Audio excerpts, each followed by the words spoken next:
I mean, I saw the news. Their news.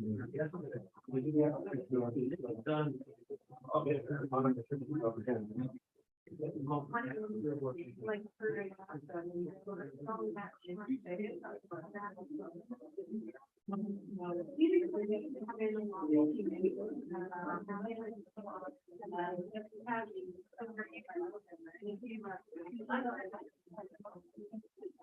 Guess what?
Pretty sure if you got permission to do it, oh my gosh. Probably, I guess so. Yeah,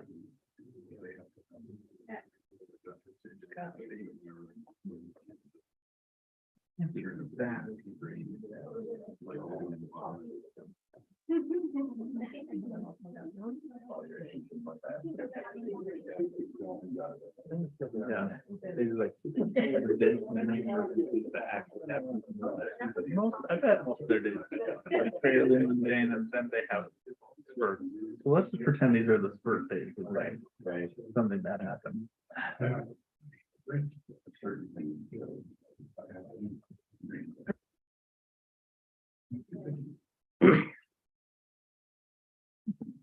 Sure. We'd like to welcome everyone to our South Weaver City Council meeting. Today is Tuesday, February the 28th, 2023, and it's 6 p.m. We'll begin this evening with a pledge of allegiance by Councilman Soderquist and a prayer by Councilwoman Alberts. Stand, repeat after me. I pledge allegiance to the flag of the United States of America and to the republic for which it stands, under God, indivisible, with liberty and justice for all.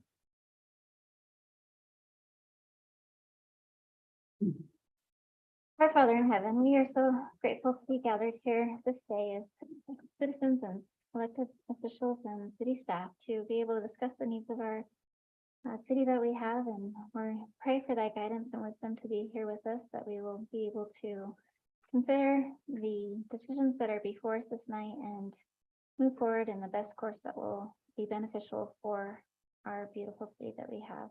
We're so very grateful for the moisture that we've been receiving and are grateful for all the blessings that we have. And we ask that thy peace and spirit be with us this evening. We say these things in Jesus Christ. Amen. Amen. Thank you, Quinn and Haley. We'll begin with public comments this evening. We'd ask you to come up to the microphone and state your name and your city. And we'll give you 3 minutes to discuss your comments and direct your comments to the entire council. Thank you. So anyone with public comments?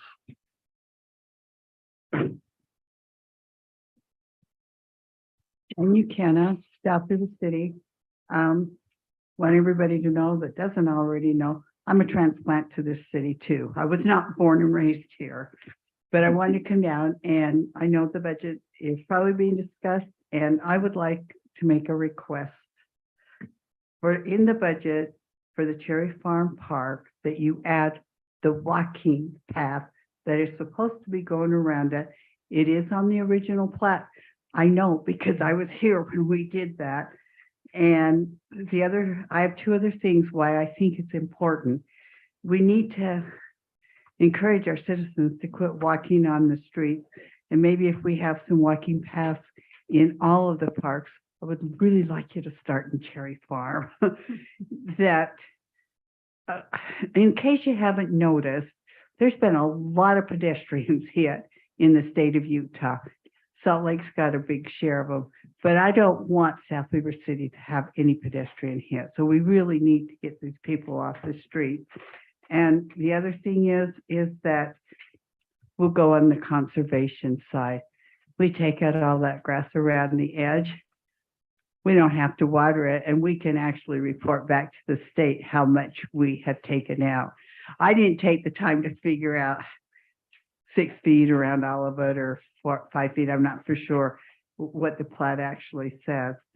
So we're going to kind of kill a couple of birds with one stone.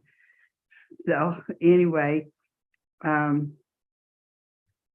want to also thank you for the job that the snow removal people have been doing. They're doing a great job. And I've been one to complain a lot about the sidewalking down by Highmark, China, and those people that own the property, they're doing a horrible job, but they're doing a great job now. They were there again today, and we're supposed to get more snow tomorrow, but I even dropped them off bottles of water today because I am so pleased that my grandkids don't have to walk in the snow and slip into the gutter or whatever else. So, so I want to give a thumb up to them. I also want to give my own personal thumbs up to the RV General Utility Company on 475. It's good for the citizens. It's good for the sales tax base. It's good, again, for water conservation because we are going to be taking out a field. And I am a green person. I love fields. We got a water problem and we've got to solve it. And the state is saying 30%. I know the secondary water is going to try to achieve 30% too. So it's hard to measure, but you know, if we all try, it'll come off. And the other thing is I want to plant the idea, if you haven't already thought about it, but as a professional planner, I know you have to go after some things that you really want in certain places. A Maverick or a light store across the street from RV General in the Cooper property would probably be a great asset to that end of town. So that was another one of my ideas. And I just want you to know that I believe South Weaver is a great place to live. I'm thankful that I'm living here, and please keep improving everything here. And with that, I'm going to go down and watch my grandson tumble. Unless you have a question of me. Nope, thanks, Jen. Thank you, Jan. Thank Appreciate it.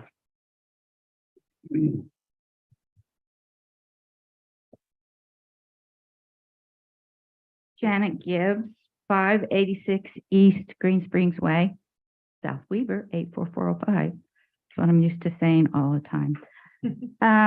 I'm here to talk about the grand RV sales and repair business that probably will come in. I was at the Planning Commission and it was really a good discussion and everything, but there were some things, at least three things that I thought were kind of brushed over. One is in and out outlets. It's still my understanding there's one in and one out.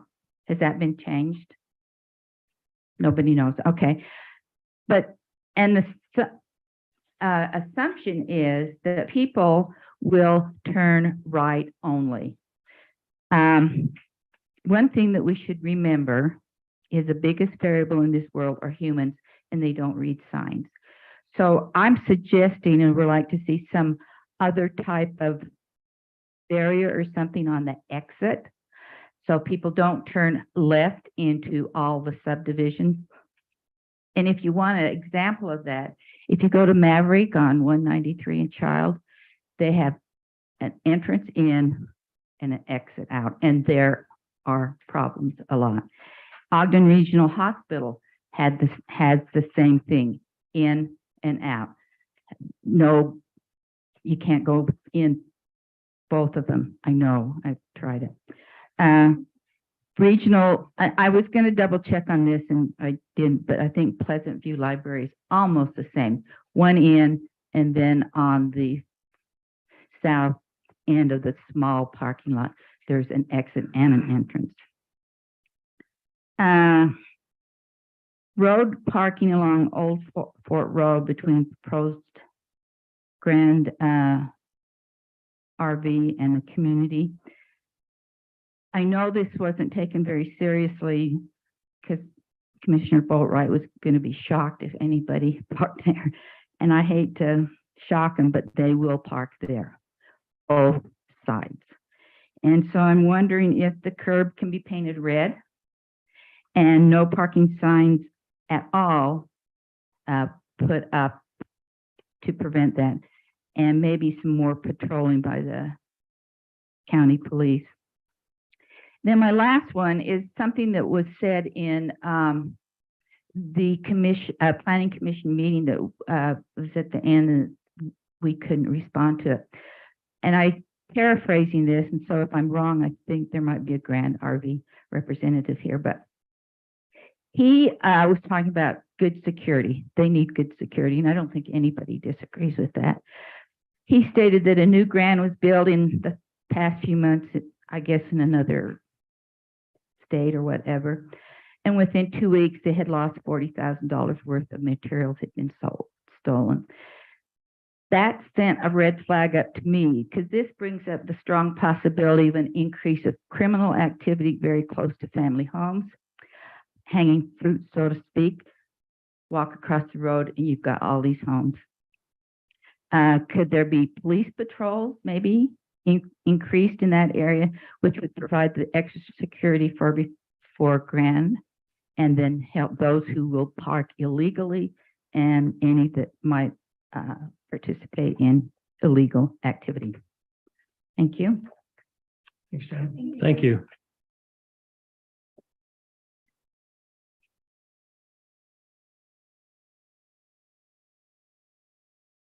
Anyone else? I wasn't going to talk tonight since I talked at the planning commission meeting, but I just want to reiterate that being a close resident of General RV or the potential development there, that we really request that a better fence is put in place there other than the black vinyl chain link that's on the plans. I appreciate their design for. Will you state your name and address? Oh, I'm sorry. Rolane Collins, 552 Spalding Way here in South Weber. That they have a good plan for landscaping, and I recognize that there's a 10-foot sidewalk, and so there's a good barrier there, but being so close to the newest residential area of South Weber, we would love to have that a nicer fence than just a plain chain link, even though it's black vinyl coated. I understand that it's probably not going to be 100% barrier fence, but if there was something with some columns or that would break up the chain link and make it a lot more desirable for that area. It's really close to all these new homes, and it changes the face of our neighborhood. It changes the face of South Weber, this development. So we hope that you would consider that. And then also, I know that there's a lot of concerns from neighbors regarding lighting and just making sure that, I know that that night we talked about all the downcast lighting and the LED lights, but just making sure that it doesn't invade our neighborhood. And I appreciate that. Thank you. Thank you. Thank you. Anyone else? Okay, we'll move along. Next item is our consent agenda. We need approval on our consent agenda for the January 22nd or 28th minutes. Someone would like to make a motion on that?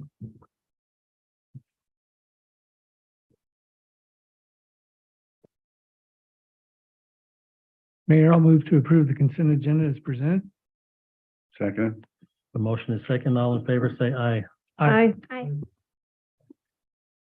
Next item, resolution 23-06, multi-hazard mitigation plan. Any concerns? See this in your packet and gone through it. Any concerns or questions anyone has on that? The only thing, Mayor, that I have on there is on page, it's just a minor thing. Actually, it's a major thing. Page 188 of the packet. Joel Dills is not listed on the roll call. Excuse me. It's kind of a big deal.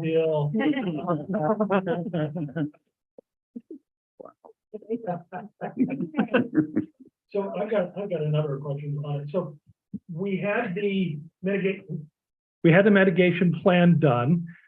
This is the results of it. Why is it becoming a something that we have to vote on? Because it's just a plan. My question is, we've got a number of priorities and budget numbers of costs for all of these kind of things. What does voting on it mean, and why are we voting on it? We have plenty of plans that we don't vote on. This plan, in order to qualify for the FEMA funding that this would allow us to access, one of the requirements is to have the council adopt the plan. You're right, there are plenty of plans that are created that aren't necessarily council adopted, but in order to have this one be kind of officially sanctioned by the governing body and qualify for the grant funding, that's a requirement of the FEMA process. So all of the dollar values that we're saying in here, we're going to be working on, does that literally make it law? Does it make it some of the things that that we now have to budget for some of these large dollar amounts for the tanks. It just does trying to not figure out. obligate the city in a budgetary way at all. Okay, As you stated, it's a plan that we would hope to accomplish, but it's all dependent on FEMA funding and the other grant funding that we would seek in order to do that. Okay. Yeah. And thank you. to the idea of it code, it's a resolution, not an ordinance, right? Ordinance goes into code, resolutions are just any action by the council. Similar to like our policy manual. Exactly. So it's still an extenuation of, and it means we're working on it. So this is our official, and I'm just making sure that this doesn't require us to do any of the budgetary items that were listed in there. That's all I was looking for. So. Right. Does not bind the council. That is still, the hope would be that we could find funding to accomplish the plan, right? Oh, yeah. And to work at those projects, but a lot of those costs are associated with large projects that would require FEMA grant funding to make possible because we don't have that money available. Okay, thank you. Yeah. I have a couple of questions. We're probably not gonna change it, but just on the earthquake, I was surprised to see the rating of earthquake being unlikely. When you read the definition of unlikely, that's not gonna recur within 100 years. And we keep hearing the big ones coming within 50 years. Has that changed? I'm not necessarily somebody that has a great crystal ball to tell you the truth. It was just, just a question. I mean, when you rank it all together, earthquake is just a medium thing, just because they ranked it unlikely. But to me, the definition of unlikely didn't apply there. Occasional, it says possible within the next 11 to 100 years. I mean, anyway, just I can maybe speak a little bit to that. I'm not a geologist, but I can state, because I took earthquakes and volcanoes. There actually isn't, who knew this would come in handy? There actually isn't an accurate forecasting of earthquakes, right? They can Obviously, give a yeah. proximity of based on previous Right. geological records, but because there's no way to accurately forecast, it puts it in that unlikely stage rather than a likely occurrence. So that just drives the type of effort we put into something, because now it's ranked really low. So we're not going to do anything to really work on it. And then you get down to it's page 101 in the packet. Each one of these different areas is identified to have a time frame. And it says based on funding estimated in year one for a significant amount of these, and then based on funding estimated in year two. Where's this funding coming from? This is the FEMA grants? Yeah, again, it qualifies us by going through these steps to have this plan in place that we can request FEMA So funding. they will fund it all, or we do have to do a portion of it? There may be a match portion, but the significant majority would be FEMA funding. Okay. That's all. Thank you. One thing to point out is obviously because of the dollars, the project area of the plan gets a lot of attention. The other action items, I think, are probably more significant in their ability to affect change and some of the things that we can do regardless of whether we get any funding. These projects obviously are big projects and we'd love to do them if we can. They're not projects that we would be able to do without the grant funding. But the other action items we would be able to do regardless of the grant funding. Thank you. Anyone else? I just appreciate staff getting it done because it's something we've talked about. We've looked at the funding. We had to have it in place. It gives us something to look forward to out in the future. So we needed it and I appreciate you getting it done. Dave stepped up and followed through. So, and Trevor, thank you. And shout out to Wayne for pushing for it. Yeah, Mhm. Wayne did push for it pretty big. So I just had a question on the 1900 East Bridge. I tried to figure out what they were talking about in there and I wasn't able to see. What are they? Is it their bridge? What bridge are they talking about? Over the canal. over the canal. Okay. Over the canal. Perfect. Thank you. Just want to make sure I wasn't missing something. It doesn't feel like a bridge necessarily No, as it you're doesn't. driving that road, but yeah, Sure. it goes over the canal. Okay, thank you. Okay, no other questions. We'll ask for a motion on this. I move to approve resolution 23-06 multi-hazard mitigation plan. I'll second it. Got a motion in a second. We'll begin with the roll call vote. Councilman Deal. Aye. Aye. Aye. Aye. Aye. Okay, unanimous. Thank you very much. Our next item, resolution 23-05 preliminary and final plat and ownership maintenance agreement for RV General.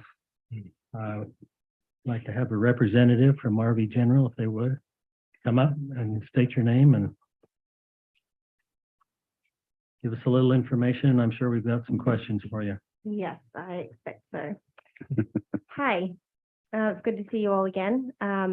You remember my name is Jessica Rancy, and I am counsel for South Weaver LLC, which is the developer on this project. That's located at 6650 South 475 East for the development of a general RV sales and service center. Since we last met with the council, we've made some considerable progress on some of the applications and the things that needed to go through the city.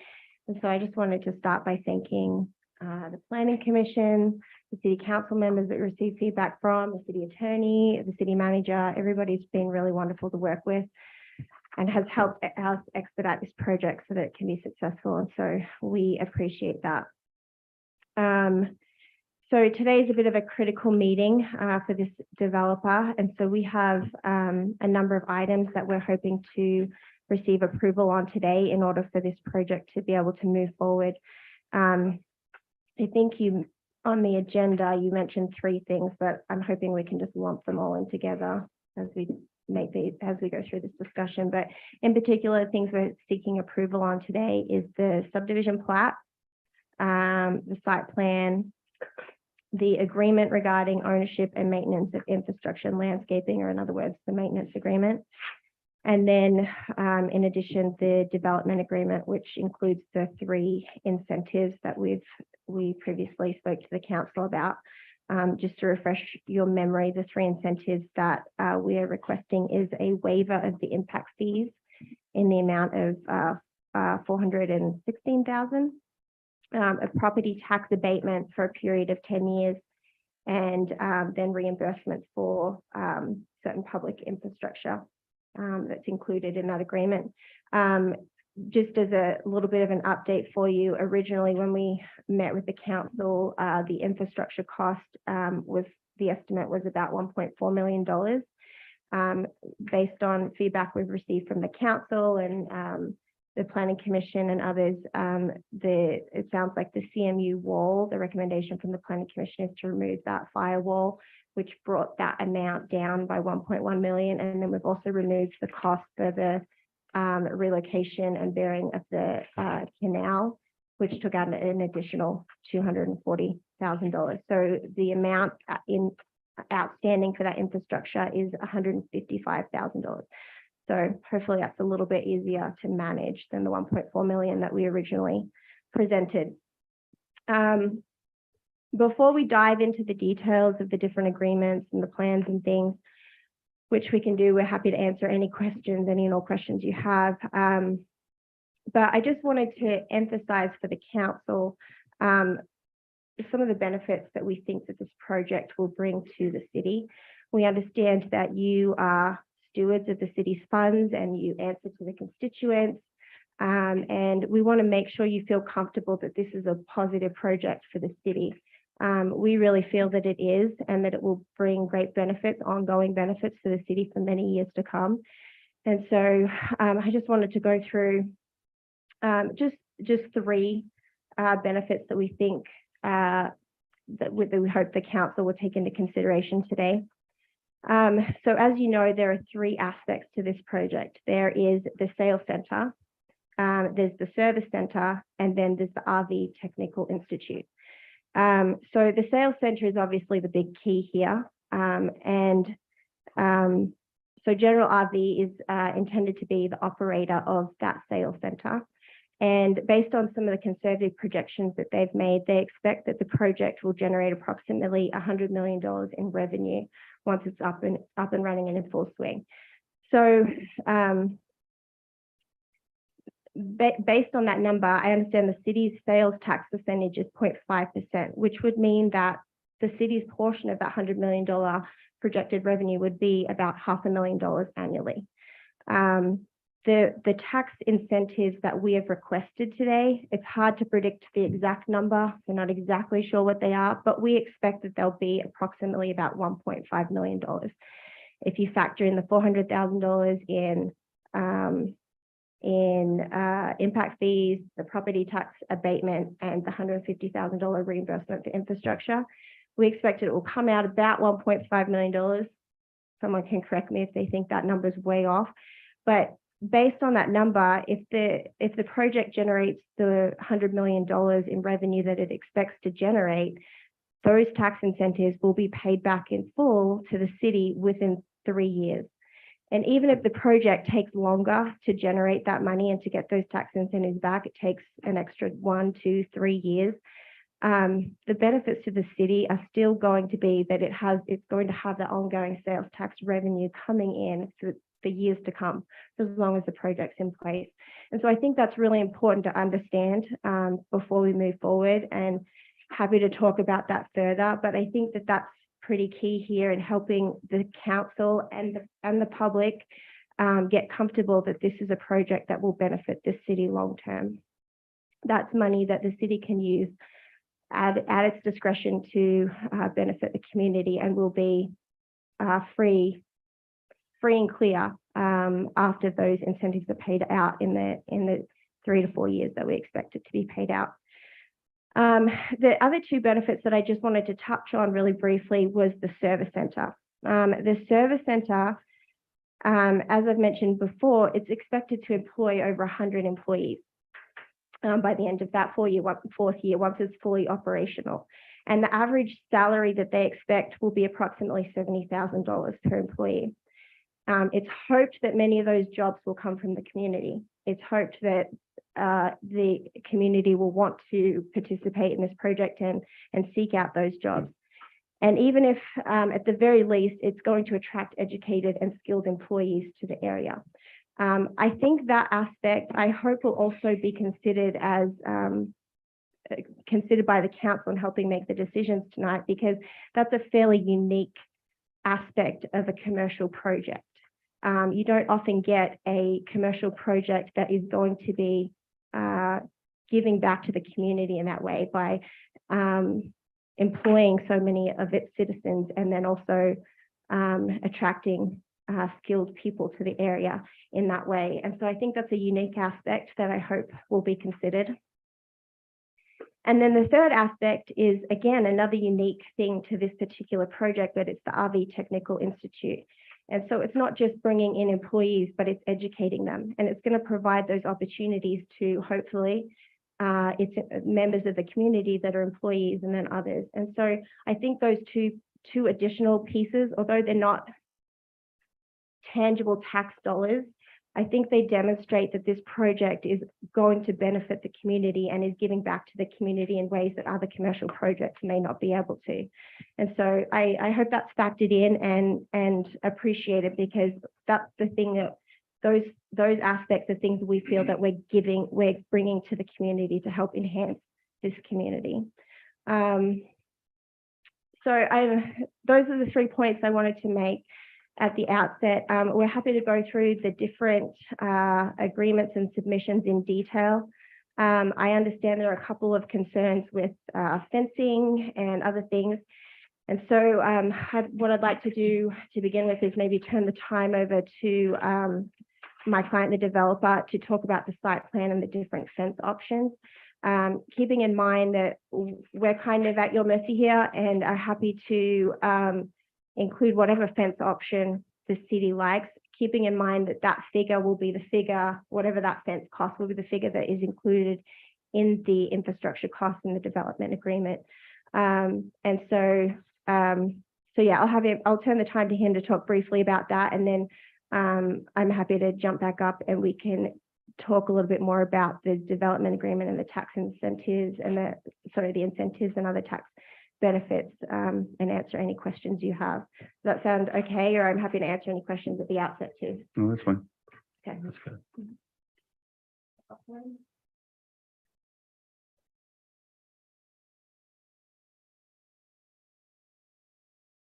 Hello again. Well, Kevin Shoncheck, South Weber LLC and General RV. Here to answer any questions or work through any issues you guys may have. No, fencing may be an issue, or there may be other issues, so I'm all ears. Hopefully have some answers for you. I mean, since we're on fencing, I mean, we could talk about it. I mean, I noticed, I mean, we'd met before and we talked about wrought iron, we talked about other things.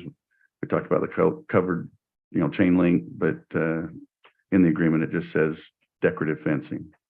So, I mean, maybe what ideas you have and we can start hashing that out. And So we did that intentionally because we didn't know where we'd be tonight, where we'd end. So we do have an idea. We have ideas on wrought iron. I think we talked a little bit about that in the last meeting. That was close to $53,000 to $60,000 in upcharge to go from what we had planned, which was the black vinyl chain link fence to this fence. So we're not asking for you to cover all the fencing, just whatever the upcharge would be. But we also had a look at, I think I mentioned in the meeting, we had this issue in another township where they kind of wanted to something different than chain link, and they came up with this slatted fence. And based on the pricing, it doesn't look like the pricing moves to the north at all. It looks like it may be a wash with the black vinyl. So, but I mean, it would be up to you all if I don't know if you've seen this type of fencing. Think of it without the barbed wire. That's A little further than Yeah, and they just put the slats in the chain.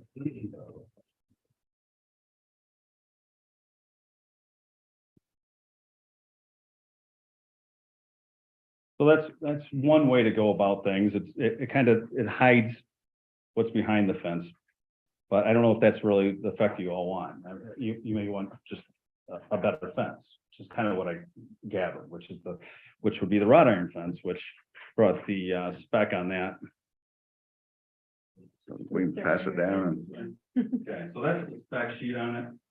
I had our fence contractor, local guy. Let's see. Brochure and circled what he had left. So is that a what? Don't mind. And obviously, it's an upgrade to what we had planned, but what we had planned usually is okay. But I understand we're adjacent or opposite a residential community, and they want something nicer. And quite frankly, I probably would too. So I understand it.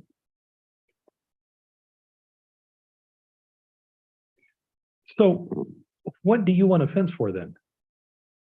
I mean, you're the one that originally has a fence that's going around it. So this is just a security concern for you? Yeah, so that's why we put fences up. So you have your fence around it, and you're Right. talking about having the slat, so you're not even gonna have visibility going into the dealership itself, right? Yeah, we're not worried about visibility now. Okay. No, and it's only 6 feet anyway. Our RV's 12 feet or 11 feet. Uh-huh. Yeah, so. Okay. I think maybe the reason Joel's asking, because I thought the same thing. At one time, you didn't want a solid fence when I listened to the planning commission Yeah, because of security reasons, so that you can see through it. So that, say the sheriff drives by, he can see through or whatever. I thought that was the explanation that why you would Yeah, want to do a so solid fence. that is absolutely one of the things. You want to be able to see through, for sure. But that is something that a township did come up with in Michigan and actually mandated us to do. So, Okay. yeah. I don't like the. I don't really like myself. it. I don't like, don't think it still looks like a chain link fence with Yeah. slats. I don't think it solves any issues. It was just something that somebody brought up Yeah. in one of our other divisions, so. And it's only for it's only for the residential portions. Well, I shouldn't say only, it's 1,400 feet, so. Pretty big area. Just for the public's benefit, it's just the wrought iron fence without the concrete on the bottom. so we're talking the entire front of this. Yeah, and that was one of Oh, my for questions. those. Where does Down it the- start Yeah, from your entrance? would you, I mean, I think someone measured 1,400, maybe whoever put that on the development agreement, 1,430 something feet. I don't know where that started and stopped. From my estimation, it starts at the entrance, just south of the entrance, and then runs along Goes the around. property Right. until it. Should go to the substation, right? Yes. Roughly. Okay. So it goes from the entrance going, eastward. Westerly Old Port entrance. Road. Okay. So all of Old Port Road, right along their curve and Yeah. all, and all the way going back to 89 and then over here at the electrical. You got it. So what type of fencing would you have north of the entrance? Oh, that would be. the Just chain link there? Yeah. And along the freeway, same thing. And I guess the question that I have on it is, it just, you're spending a lot of money on a really nice looking cells area. And I'm just kind of surprised that, the entire front of it is going to be, prison gray. I mean, it just, to me, it just kind of doesn't make sense that you would want to be able to put something like that up. I don't, We don't. they don't That's want. not- That was another option for That's you all to another consider. option, just to show. Okay, because the vinyl is the last one that I heard, was this was going to be black Vinyl, vinyl. It's the, Okay, yeah. So- What they had was black chain link fence, which is vinyl coated. yeah. So it's vinyl coated chain link, and it's black. So, And you're considering it not something that you guys want to actually go up to the wrought iron. I mean, Can you repeat that? you don't want the wrought iron? Why? It's not that I didn't I say don't we know didn't that- want it. they would, We- they we just will want do the it. upcharge. But Can you tell me that's the other just- words again? It's roughly $60,000. We're, at this point, we're in budgeting phase, and obviously we can't buy the fence yet, so we can't lock in pricing, but I would say that's a safe number. Right, but they're saying we'll do the chain link, but if we want it higher, we pay. Correct. I know that's correct. I'm just saying, is that Is- right?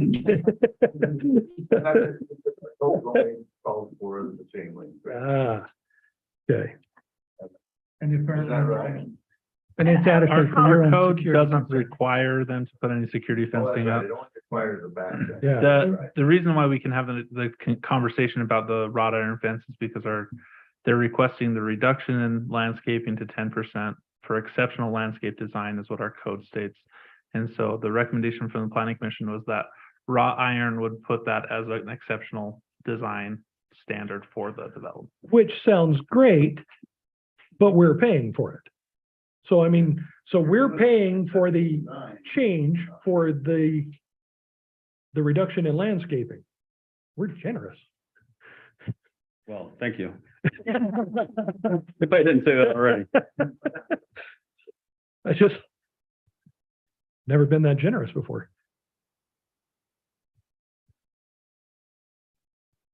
It's a valid point. Okay. Other questions? Oh, So the plenty. other aspect about the fence though is the appearance. Mhm. You know, if we want the wrought iron look, that's, you know, different than what they proposed. Yeah, And so that's why they're saying, but they're we actually, need to ask for it. but with the PC, they're saying, because what they're looking for is a reduction in the landscaping. And they're offering up what we're paying for. I'm just surprised nobody, Joel is arguing it's not a tit for tat, basically. yeah, You're saying, hey, we'll give you a wrought iron fence, and in exchange, we'll do lesser landscaping, but you'll pay for the wrought iron fence, so. To be clear, that wasn't our offer. That was, Well, they came up with, the yeah. planning commission Yeah. came up with that. Right, I didn't come in and That's say, what hey, planning commission came up with that. yeah, I didn't come up with that. So just FYI. So while you're on that landscaping thing, on the exhibit for code exceptions, isn't that one that should be listed on there if that's what we're doing? Yeah, I can speak to that. We did have a method development agreement. Mhm. Yeah, so we're in a bit of a crunch. And so what Jamie and I talked about was adding that site plan to the development agreement So all the exceptions that are included in site plan are essentially included in the development. We just didn't itemize them, they're all just in site plan. So we just have listed about it. Yeah, and the way it's addressed, Blair, is in the development agreement, in the paragraph where it talks about Exhibit 4, Yes. it references the site plan as including some of the exceptions, and then anything in addition to what's on the site plan would be in Exhibit 4. Okay. And then keep in mind, if there are things you determine that you'd like to add to that during this meeting, we can make those changes, and then when you adopt Okay. the development agreement, those will be included.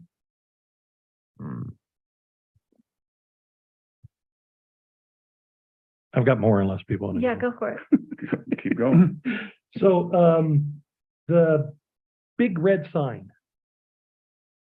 Which one? the one that's going to say general RV, Hmm. I've been kind of concerned that it's going to be facing towards the city instead of towards 89. I mean, I think we're all going to be shopping there, but to have a kind of a large location sign, going towards the city. What do you want that on the freeway? Well, we have not submitted for a signage permit, so that those signs have not been established, but we did show signs on the elevation drawings in the site plan. I don't know if you guys can pop that up on the screen so they can see it. So typically we have a building sign at our entrance. So as you pull in on the westerly entrance, you'll see general RV. You'll see service on the service side, general RV in the center. And then you'll see usually like a monument sign right at the drive. So you don't miss drive. But other than that, you would have, if we do a pylon sign, which I think we will, that would be along the freeway. So the signs at the front of the building, are those lit or is those just, Those would be lit, Yeah. correct. So are they on the lighting plan? they're not on the lighting plan. There's a separate sign application that they'll submit when they're ready to pull their sign permits, and we'll review that at that time. And those lighting requirements are within the code to have it cast towards the sign. You can't project off of, you can't see the good. light sort off the site. And then I just want to clarify on the pole sign that's oriented towards the highway. Yeah. It has to be oriented towards the highway. It cannot be oriented into the city. Okay, good. And I appreciate you answering all of these. Oh, no worries. You guys may do these things all the time, but this is the first time. While he's It never looking, gets old. while he's looking, and I know you talked about this in planning commission a little bit, but maybe, can you clarify? Because the question was asked about the exit coming out. I believe you said that was going to be a gated exit. Mhm. So, yeah, so the westerly curb cut is the main entrance and the main exit. Yes. The southerly curb cut, and these exist now. The southerly one will be exit only. No, Like if and someone's buying an RV, they go open the gate and let them pull it out or whatever, and it's, potentially, yeah, but So- it's a gated exit. It's not it is. which keeps everybody out, in my mind, out towards 475, because you're entering and exiting. And we did have a traffic impact study done on the site, and we were asked to move some of the parking on the radius back away from the street so that people had more sight distance to see oncoming traffic. So we did that. We lost some room, but we were able to make that accommodation. So it should be pretty safe. So there's the elevation for the signage. If anyone wants to look at it. So you're saying the sign, the big red area right there, the front entrance of that. And then I would assume the general RV and the service drive, those are just painted or, So no, those, the service drive, those will be like cast. lit up also, okay. Yeah, but the red letter, that'll be, typically that's internally lit, so we don't usually have lights shining up at the building, they're usually lit. Okay. And I think the same with the one over at the staple, at the red staple. Yeah.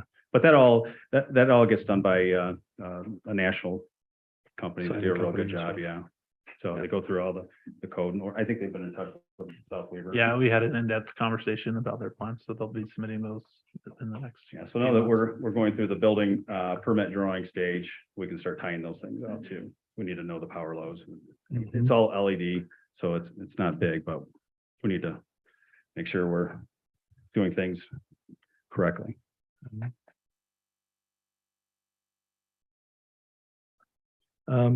And then the question, and I think you brought it up also real quick, was the historical marker. That was mentioned during the planning commission meeting. I think it has to move 4 or 5 feet to the west. I think one of the planning commission members mentioned that they could do that. We could do that. I think he said he'd get you in touch with the people, but I'm sure Gary might enjoy going out there and moving that stone. Yeah, somebody, I thought he talked about. He said that he could get you in contact with the daughters of Utah Pioneers to coordinate it. I don't know that Okay, he meant he maybe would go that's out what and move it himself, but Well, yeah, okay. he might. He's a history nerd, so. He is a historian and that's his job every day. So, yeah. Okay. So that's the plan for it, is just to move it a few feet down. Mhm. Get it off of the site proper and get it into the right of way, I think. Okay. So It's shown on, which direction are you moving? I think it's to the west, southwest. To the west. Oh, to the west. And it just moves a few feet. Yeah, Forward, technically. Mhm. Okay, yeah. gotcha. So it's in the same spot, just moving forward, basically. Yeah, and Okay. that way you'd have more access to it with the path, I think, right? You'd be closer to the path that way. Yeah. Okay.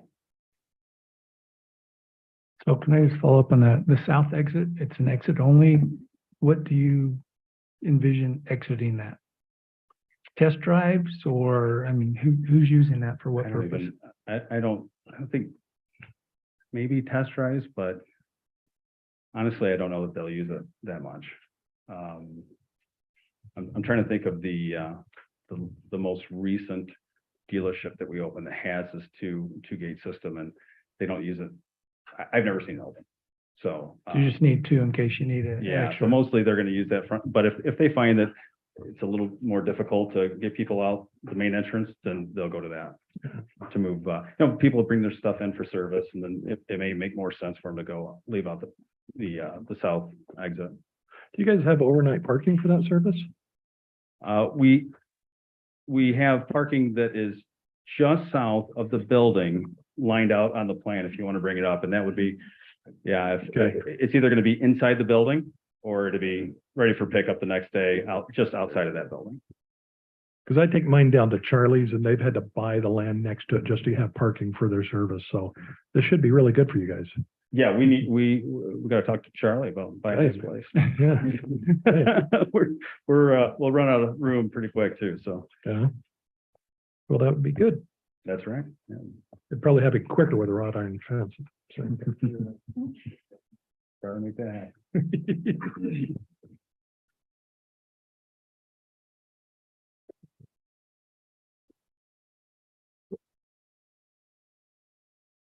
One of the other items that was discussed in planning commission that we probably need to make a decision on is the trail direction.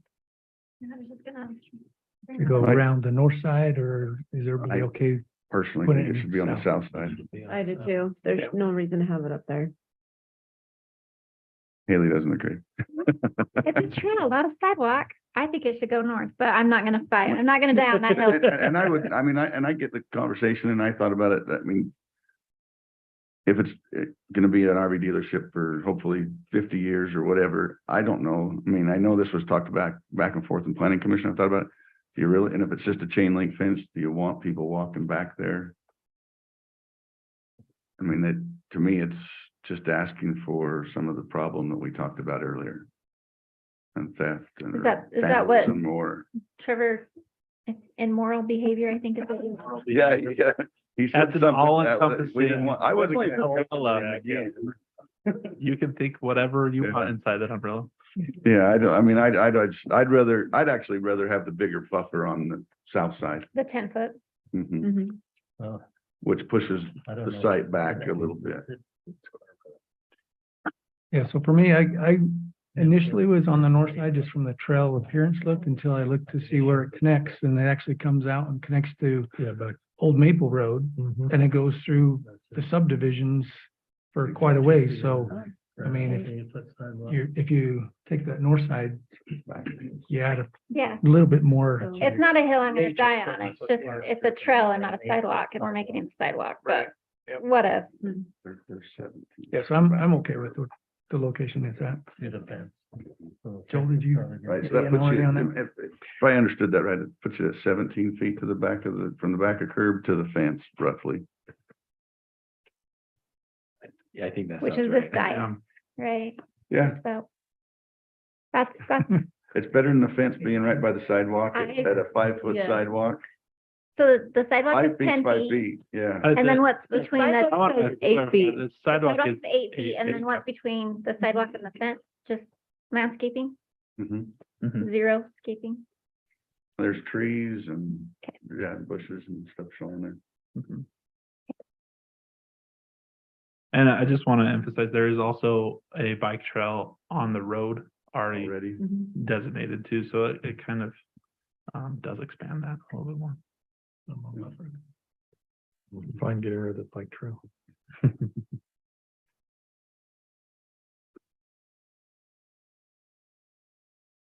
Do we want to talk about lighting?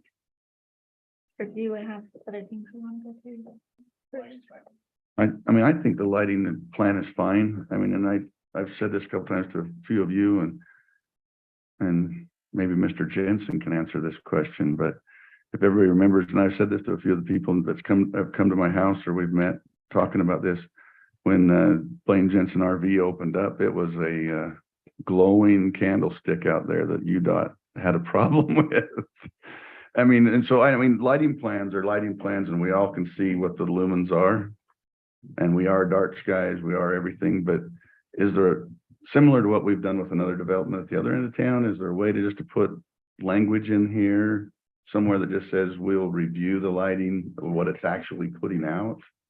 Which is what we did with like the car wash for sound and for lighting, so that it wasn't, I mean, because I mean, maybe, I don't know what resolved that problem, if they just turned a bunch of the lights off over there. No. So With the conditional use permit, we can put a review period on that. We can. that's kind of what, I mean, we've done that in the past on almost every conditional use permit, just to review to make sure it hit what the design is, because we can all look at the lighting plan. I mean, I see them all the time on the construction documents, and is it actually doing that in reality? Is all I'm getting at, so that it is not, I mean, it's gonna glow, it's gonna be lighter than a farmer's field, I can tell you that right now. For the people living across the street, for me, it's gonna be brighter than it is right now. Sure. But can it be just reviewed so that we know it's going and staying within our code? And where we put that, I mean, I'm up open for options. So I just have a concern, and I don't know what the answer is to it, but the car wash, for example, got this review, but it's still too bright, technically. I mean, they're within our standards, but for the people that are over there, it's still too bright. So I'm a little worried about that, because they'll come back, then you'll have neighbors saying it's really bright, and we'll be like, well, they hit the standards. And I don't know what the solution to that is, but it is the worry that I have.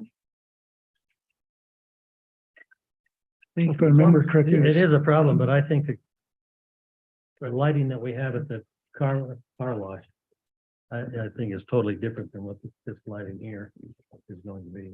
And That up there protrudes out. There's nothing that, keep it, I thought they were hooded and we're supposed to, well, weren't- some of them are, but where the vacuums are, that glow stick or whatever, it just illuminates out. and all of yours are hooded and go downward, all of them. Every Every one single of one of them. Some of them are, I don't know if they're all hooded, they all point down. No, they're all shoebox.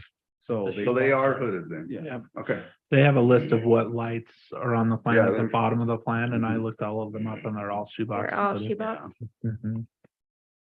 There are some other mitigating factors that they are putting in themselves, like the enhanced landscaping with the trees will also over time help buffer that even more, that light pollution.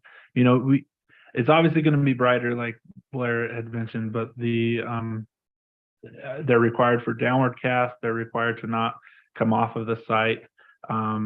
and bleed off of the site on the ground, right? So we can determine that. And so we can mitigate those things as much as possible. That a review period is something that we can put in a conditional use or any other mitigating factors that we feel are necessary there. So I kept trying to look at the sliding plan, but every time I zoom in, it just goes berserko on me. Did you say there was a 30-foot light? I think the polls show it. If you look at the 27, I think, 27? 27 and a half. Where are they located at? it's I have a hard time zooming in. I don't. Typically on the it's- perimeter. I can't so if you go, Each of these. see this mark Yeah. here. there's a section view of the pole showing the How tall are elevation. our light poles? Municipal people? How tall are our street That would light be, poles? that would be a question for Brandon Jones. I knew the question was coming. He's over there Oh, looking here. it up right now. Can you That's go- our Brendan. I think the way you went, because that's the one that. How many? Lighting plan has a lot. 27 footers? No. No, it's oh, the- the actual count, I'd have to sit down and count them all. I don't know. We're that high, correct? Yeah, unless they're on the building, which would make them Perimeter, closer to 22. Right. Yeah, I thought that was, yeah. Taller. that's right. And there's some internal one. Yeah, here's the plan right here. If you'll note, on the north stretch along the freeway, we were able to take basically half of those out of there. So we reduced the number of pole lights Mhm. on the north end by almost 50%. I think it used to have 19, now it's got 10 I'm counting around like 27, 30-ish, depending for on. for the if I'm- entirety of the site. Yeah, Yeah, sound which- about right? It sounds like a lot, but for Okay. 18 acres, Yeah. it's not bad. It'll definitely be lighting it up. It'll be an adjustment for sure. I think one point to notate the difference between this development versus like the car wash, that is illuminated and that white is reflecting all of that and it's all condensed into one space and this Mhm. won't be like A lot of that. that lighting is coming out of the bay. Yeah. Reflect. Well, I thought we worked really hard to make sure that that didn't go out. That would, like, we had a conversation with him for like 30 minutes about making sure that it was downward only. So I'm a little hesitant here because I think we had this conversation with another development and then it turns out that it didn't turn out that way and there's nothing we can do about it. That's really frustrating to sit up here and tell residents. So good for you to know, we don't have much follow through. I don't know if I don't know if the car wash lighting goes off the property. It's just if you look at it in the dark, 27.6. but you go down there and stand, and I mean, look off their property line and it's within their property. That could be a mitigating factor, right? Making sure that the building is in the reflective white, right? And saying that it needs to have some sort of dampening on that if we're worried about illuminating the building too much. But And Kevin, I hope you understand the reason why we're doing this is because while this is just one setting for you, this is the entrance to our city. I mean, and if you notice, we're kind of a small city. We've got two entrances and your project is going to be a major portion of it. So we're trying to make it look good as well as fit everything into it. And I appreciate you, letting us go through all of these things, but we're not trying to be picky on it. It's just, this is the one chance that we've got to be able to have a nice looking city. So I agree. Can I just ask a question on fencing? I forgot to bring up while we were talking about it. Didn't you get like a quote of Randall Rock?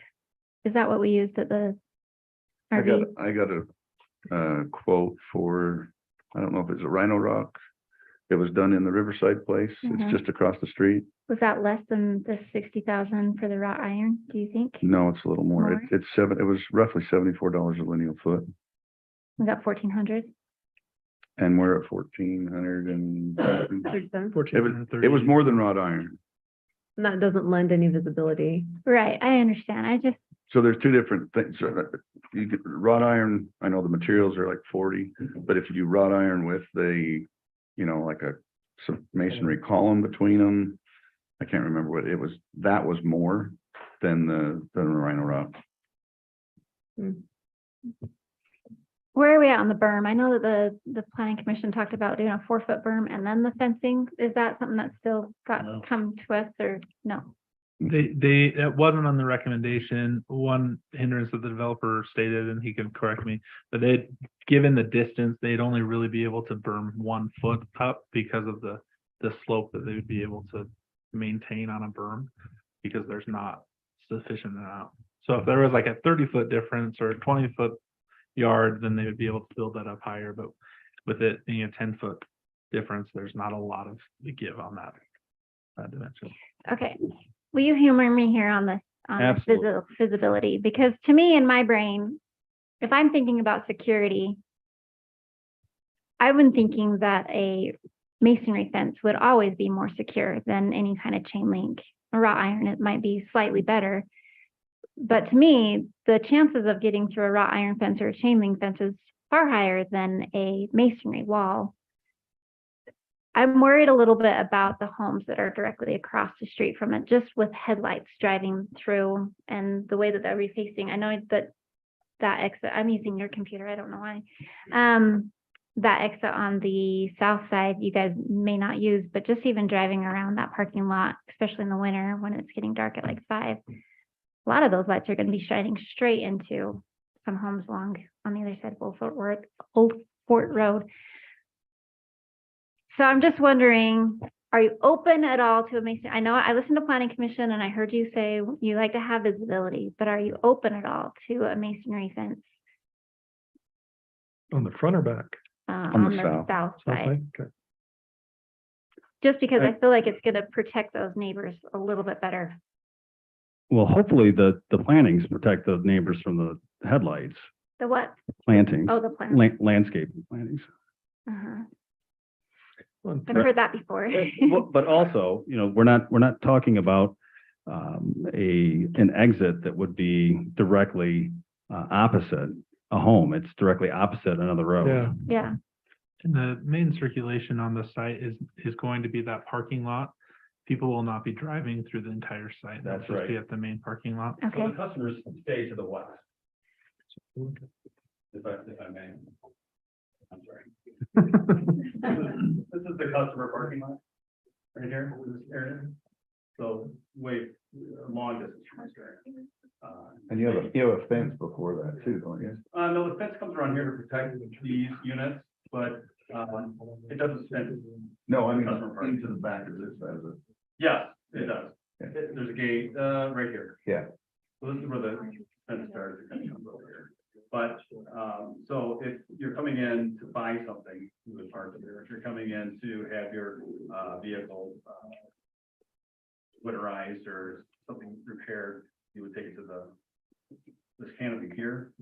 Someone would come out, write it up, take it from you, and then they'll park it right here, and it would go in one of these bays for service. So, they're gonna be pointed in this direction, headlights would be looking at the building. Most of the, more than half of the units are gonna be told. The truck would have, headlights, but, once we take over, it's usually a forklift to kind of pull them around. Sometimes they pick up truck, but they're gonna be looking to the north, so won't have an issue with the residents to the south.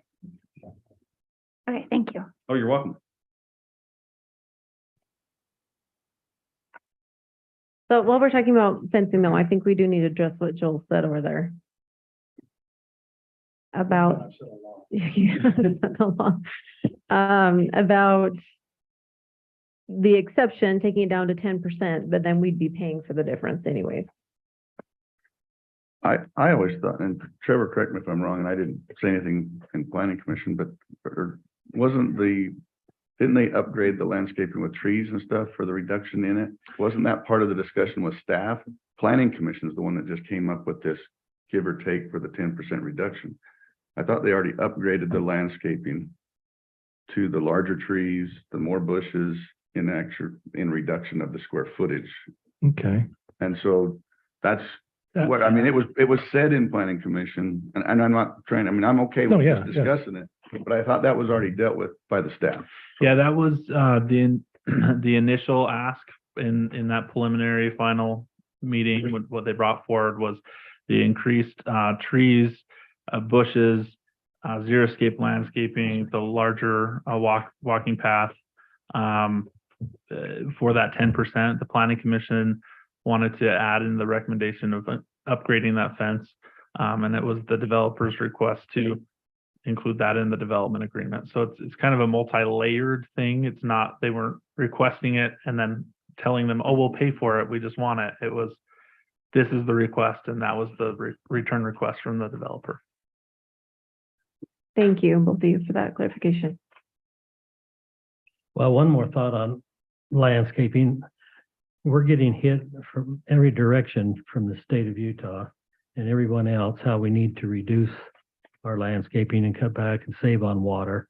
And so I have no issue at all with cutting this back from 15 to 10%. And the landscaping, you know, and Commissioner McFadden made the comment that this is a superior landscaping plan with the larger trees and plants and shrubs that they've got. I think when this is all done, give it a couple of years and it's going to be very nice looking. It's not going to be an eyesore of any kind that I could see. What about if the trees? When does it? We don't get any. Oh, the chosen ones of the city, I see. I like it. I think it's a superior Yeah, plan. I counted 69 trees, I think, is with 2-inch caliber. Quite a few trees. You are losing a bunch of trees though, too. What? Makes me sad. They're not as healthy as the one we're. I know, none of them are, but it still makes me sad. Not all of the ones are going to be removed along the freeway, just the ones on their property. So there will still be trees on the freeway. Near the freeway. So just to clarify, the change for the landscape to reduce it is coming from the improved landscaping. Is that correct? What do you mean the approved So landscaping? getting the big trees, getting the bushes, getting the whole lot of rocks. That's, Right, so the landscaping plan, because they're asking for the reduction, requires the city council to approve that. right. The planning commission made the recommendation to approve the landscape plan with the recommendation to look at enhanced fencing requirements along the southern border. And so that's the question up for tonight. So it was kind of a multi-layer. The developer requested the 10% landscaping and said, we will do these things, and listed those out. Then the planning commission made the recommendation with that enhancement request. So that's what's on the table for you to. So if we said, no, we want to have the fence mixed in with that, you'd be okay? That's what I thought. Say it again. You're thinking about something. Yeah, I was thinking about how Trevor was answering the question. You did a great job. Good, I was like, sometimes be really confusing. That was very awesome, awesome job. So, Joel, I apologize. I wasn't able to keep up with you. Hopefully you're making a joke at my expense. No, but I was talking about your expense. So, so for that reduction, would you guys pay for the fence to make it a wrought iron? For the reduction. In the landscaping, giving you guys more room to be able Sure. to sell more product. I mean, you can see it's something that we're all stuck on. So I mean, it's, Right. But I think that we were pretty set on the fact that we achieved that, what is it called? Exceptional landscape. Exceptional yeah, without the wrought iron. So I think that's where we are right now. so, We think that we've achieved so yes. that. So at the very least, we should be at 10% rather than 15. Based on what we're giving the city. Can I try it? So basically, you upgraded and are paying more for landscaping by doing 10% rather than 15% of less landscaping. And so you were thinking that Right, you was would. With less a trees, trade-off with less trees, but Yeah. more mature trees, et cetera. Yeah, So yeah. that was the exceptional. Right, I think the city's gonna get a nicer entryway to the city, Right. And so, right, with this landscaping plan. From a Than you cost would have had it at the 15%, right, but it helps everybody, right. so. So if the way I understood it was you upgraded and enhanced to drop to 10%, a much nicer landscaping plan around it, and you felt that was adequate. Right, The planning commission thought, well, maybe that's not equal from cost dollar to dollar, so they were suggesting we add more to that trade-off. And so Right. that's what's before us is, we don't know exactly how much money that saves, or if it even saves any money to do the exceptional. And so I think that's where the sticky part is, you know, are we being asked to pay extra? But the reality is you are already upgrading your landscape plan. We don't know what that amount is, but that would probably chew away at that 60,000 extra that they're asking. I don't know if that makes any sense, but that's the way I understood is the trade-off. It's not as if you were meeting our 15% and we're saying, okay, we want you to do more by paying for a nicer fence. Yeah, so from day one, we had some early conversations with city, with all the departments on these types of things. And, you know, we really focused our design on minimizing, the amount, because right now I wish I could say we're at 18 acres of developable land, but we're closer to 15. So, it just keeps getting smaller and smaller and smaller. So we need as much room as we can to make the overall development a success. But we also know landscaping is very important. And so we put our best foot forward as far as design, and we think it's really going to look good. So even if it were just the black vinyl fence, I mean, that side will look good. But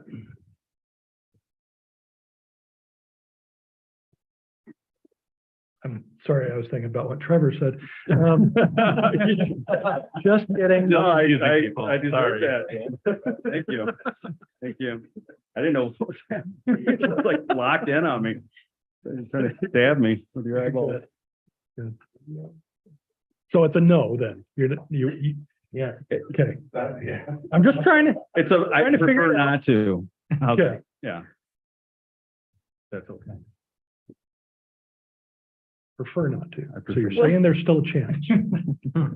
I never say no the first, never mind. Okay. So one thing I had a question on, I don't know if it's been brought up, I didn't hear about it in planning commission, but we, in regards to this property, at least the area of the city, was to have some room for an entrance sign for our city. We have one on the east end at the Maverick Maverick store. I think we kind of had the idea of having a sign similar to that over here on the east end. Has anybody talked about this yet? Mm-mm. Is that First something we time. want to consider? Some of the conversations we had, and obviously nothing solidified, was using kind of that property that's used kind of by the sweeping T, like on the other That's side of where the you'd sweeping want the T. sign. Like in the little, Yeah. where all the rocks are, As you're coming forward, it's where all the rocks are. where we're and gonna it's out put of the Bigfoot statue? Yeah. Okay, okay. I know that we once upon a time mentioned this property specifically, so wasn't sure if we wanted to talk about an easement or something now, or just use our own property in Sweeping T. Is that what we're gonna do? That's a place for it. Okay. I do. I think that's all of my questions. Kevin, I appreciate you listening to mine. I mean, everyone else You're may still have. I also don't know if you know this, Parsons, our big partner down on the end, they actually do a lot for the city. They do things like fireworks at our country fair days and things. I mean, they're a good partner with the city, and hope you guys are looking at this little town and, you know, being a good partner with it. Absolutely. So. Anyone else, Angie, you got any questions? No, I've got so many questions. Okay, let's have them. No, I don't have that many questions, but where do we end up on the fence? I think it was a yes. That's my question. So, I mean, and I don't know if this is possible, because we do need to get an answer, a decision on the fence. I mean, and so that the public knows, there's been a lot of other discussion with city council members, the staff, going back and forth. Like you said, or like she said earlier, Jessica did, we started at $1.5 million and we're down to $155,000. There's been a lot of, and you guys have been great to work with. Thank you. So, but, I mean, is there a way, I mean, because there's a lot of options for fence. If we just say a wrought iron fence, or wrought iron fence, excuse me, I mean, how, can we set a limit of what we're willing to, on the city side? Because we basically, in that meeting, said, okay, we're gonna take away the 1.1 million on the backside, let's keep 60,000 of it to improve the fence, improve our city as you come in. I mean, there's a lot nice, I mean, if we do some masonry columns, how much more is that gonna cost us? If they would prefer a solid fence, the Rhino Rock, I mean, that might be up to 75,000. I mean, what does the council want? What do you guys want to see out there? I know several of the neighbors have said they like the wrought iron fence with the masonry columns. I mean, what do you want to see? Because if you're willing to pay the extra, then we deal with it. Yeah. And that really is when it comes down to, so. I mean, if we just say a wrought iron, it's gonna look just like a wrought iron with a 4-foot square post and wrought iron. It's not gonna have anything different than that. It looks a lot nicer than chain link fence to me. Are you suggesting to throw out styles that we like or a price range that we're okay with? Well, because we could put in the development agreement that we just approve the fence later. They got in there a decorative fence saying, hey, we're willing to, I mean, we could put that in there. I'm sure they want an answer right now. But we could just say, let's approve the actual fence as part of the architectural design or whatever we want to do. But with that, you're saying we agreed to pay whatever extra, To upscale, upscale, whether yeah. that's 60,000 or 75,000, if we come back with something. whatever it is. I mean, it's 14, it's a long fence. Yeah, it's a long way. So it's 1,430 feet. So we could redraft that section of the agreement to say that, it's kind of on hold, right? But Well, right now it just could says be decorative. right, that portion. It just says decorative fence now. Yeah, and it's kind of on hold as it is now. 'Cause that's too vague. Right. Well, so decorative with $60,000 limit. Yeah, is what and we basically- could say similar thing. So you could do with, decorative with 100,000 if you want, yeah, which would make it easier. You can set that at whatever amount you want. but if we want to leave it at the wrought iron fence and just that, we know the $60,000 covers it. But if we think you want something different, then we need to raise that amount. I'm good with wrought iron. I don't know what the rest of council thinks, but yeah, I think it definitely does an improvement. The citizens would like it over there. And it does make a prettier entrance than, just big chain link. I don't know my fence styles, so I'm gonna go with cost. I'm good with upscaling the fence. I think rather than saying what kind of element I would like it to be, I would say like up to 100. Keep it under 100 is kind of what I would throw out. I'm good with the wrought iron look, I'm not a fence connoisseur either. I mean, there's other things that are seen, so I wouldn't want to pin it down to a wrought iron fence. I like wrought iron or to be determined approach. I'm good with the 60,000. Do you want to go any higher than 60 or you want it 60 or lower? Well, if I see something that looks and costs a little more, then I'll, Well, but the problem is we have to get a not to exceed amount in there. Yeah.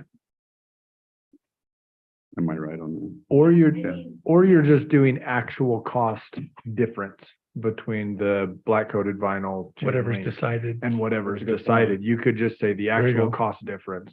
Good, Dave. That was good. And approved by who? Ah, Approved by the city engineer. So oh. I guarantee.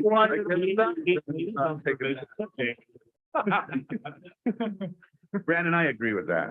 I mean, that's the other way. to do it. Design element of the city engineer? You have them you have somebody approve the design element and then they get bids and the city engineer says blesses that amount and then they move forward. I think the city would pay question for is the more difference. who determines the design, the pretty part, not the money part. I can review the cost element to it, but I'm not gonna weigh in on the decorative portion.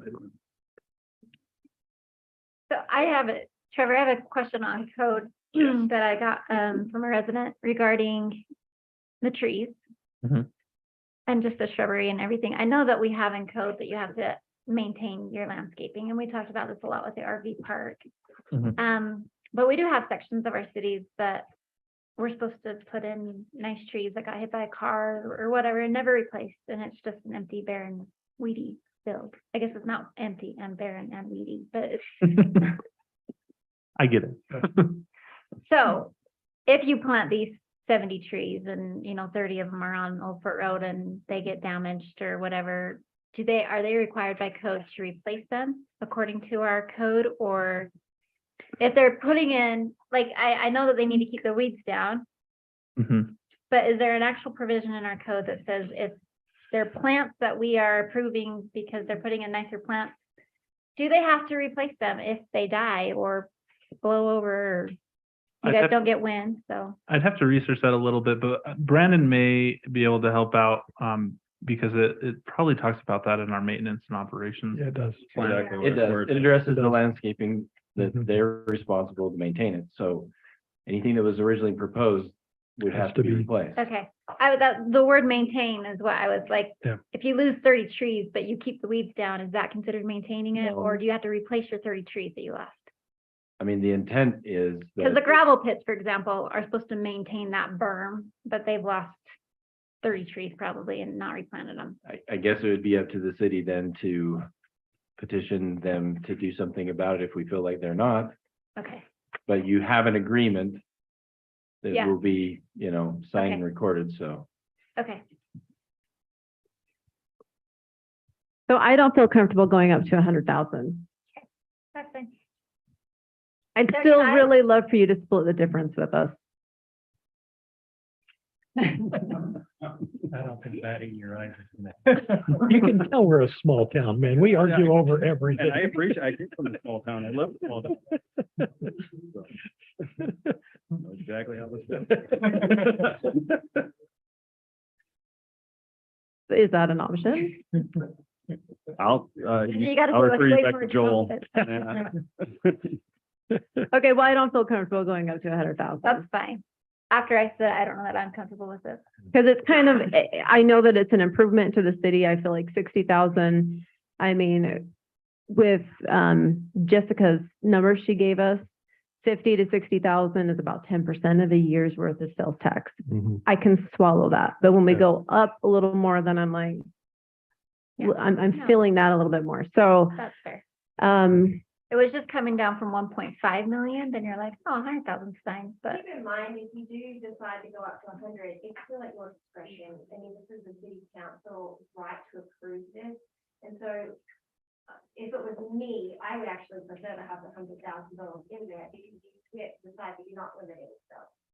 So, I mean, it doesn't just because you put $100,000 in there, doesn't mean you're spending it. It just means you get the option to look at And it. with respect to Jess, this is why we have two lawyers in the room. Forgive me, Jess, but my favorite thing when you're negotiating contracts like this is to have the person that controls putting something in bear the risk. And what we've negotiated, at least on the wrought iron fence, is they came forward, they got cost proposals. We told them they could put in a little buffer if they needed to have it in there to handle cost increase and things like that. But if you pick wrought iron today, it's based on their cost proposal, that amount would be fixed. And so they would have to perform and put that wrought iron fence in, even if the cost goes up. Yeah. If we do 100,000 and we say that's the cap and the city's responsible for that delta between the black chain link and whatever is decided, if costs increase, we bear the cost increase. So I guess, let me rephrase, if you want more iron, I'd keep it at 60,000. If you think you might want something different, then you may want to do different number. So do you guys feel comfortable keeping it at 60? I'm good at 60. If it looks as nice as the wrought iron pictures you've shown us. Because if we say wrought iron, how many hundreds of different images come up when you, Well, that was the wrought iron that was priced. that was, so the wrought iron that was. you have Yeah, the one that served, the ones that are served, 6 foot, two But different. they're doing 6 foot. we're doing 6 foot, Okay. correct. I Okay. don't know why you would have, He circled the 4 foot. I don't know too, why so I I did was that. confused which one you guys were going. You and the dog, you're gonna have for security. The Doberman. They'll run to my house. Okay, go ahead, Angie. No, let me just check my notes and make sure there's nothing else. So we talked about, everybody's good so far. I can move this along a little bit. Okay. The deferment of the fees, I think is a wise thing to put in there. Everybody feel comfortable with that? Yes. Okay, property tax abatement for 10 years. Everybody's okay with that? Yeah. Are you okay with that, Clay? I am. Okay. She's very efficient. She's doing a great job. Oh, It took Quinn and I a while to get to 10 years, so just so you know. Yeah. I had to chew on it for a bit. is there anything else that I'm missing in here? Was that all the points that you discussed? Those are the three main items that I think are probably the most significant to council is the waiver of the impact fees. Is one of the big ticket items, the renewals and then the investment there. So we have deferral of the impact fees before 113, as long as the project generates 60 million in taxable value within 5 years. Okay. So you put that qualifier in there at no effect. Do that. So Okay. Jamie? Oh, Thank you for that. Can I ask a clarifying sorry. question on that, Jess? Thank you. The $60 million number, is that an annual number or was that just a total, a cumulative? Total. That's- I think it that's- was a total number. Okay, Yeah. that's how I read it, and we had talked about some annual number, and so I wanted to make sure that we Yeah, all and understood. our idea there was just to tether the waiver of the fee to performance of the project. And by the time they hit that marker, then the city will realize sales tax revenue that would offset. Right, if you hit that marker, that is clear that you're operating and successful and moving forward, That's and right. that's the reassurance to the city that we can proceed with the full waiver. Okay, thank you.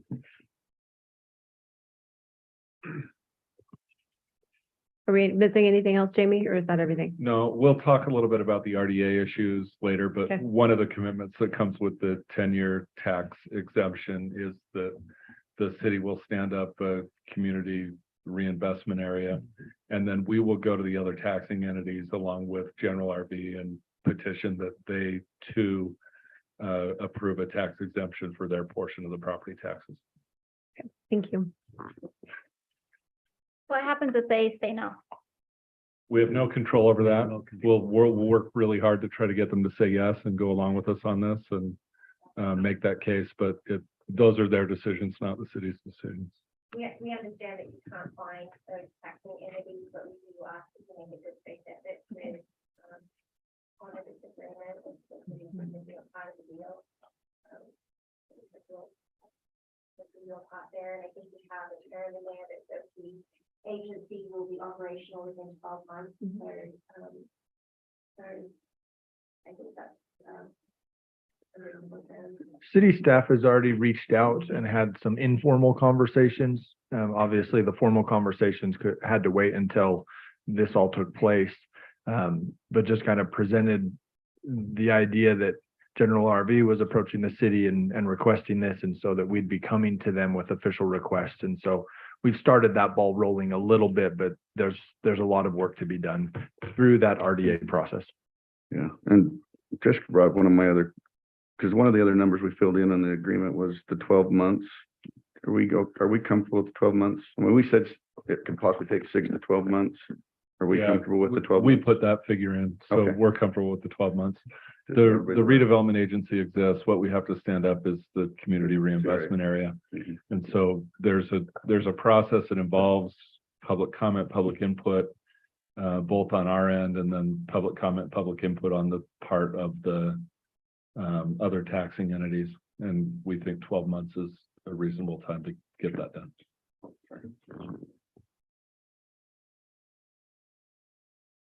I have a thought. To your point about the sign. If we are going to defer these in fees anyways, how does the council feel about having a sign put in by the developer that we then reimburse or have it deferred as part of the impact or something like that? And then we could get a sign. Can we do that as part of You mean a digital sign? A city digital a sign? city sign? No, I don't know about digital. Not digital, Okay. just a nice. Something nice. But could we do that as Just a part welcome of to the? South Weber type sign. Mhm. I see. So the reason for doing that is that it would get done? It would get done right away. Really getting into small town politics here. So, because we don't have money for a sign. I get it. Yeah.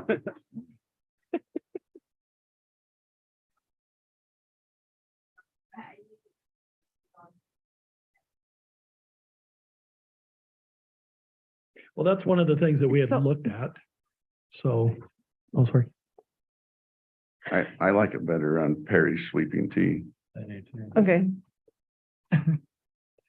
So we can't use that as part of the, Yeah, she's not saying necessarily the location, am I correct? ooh, We'll put the sign in.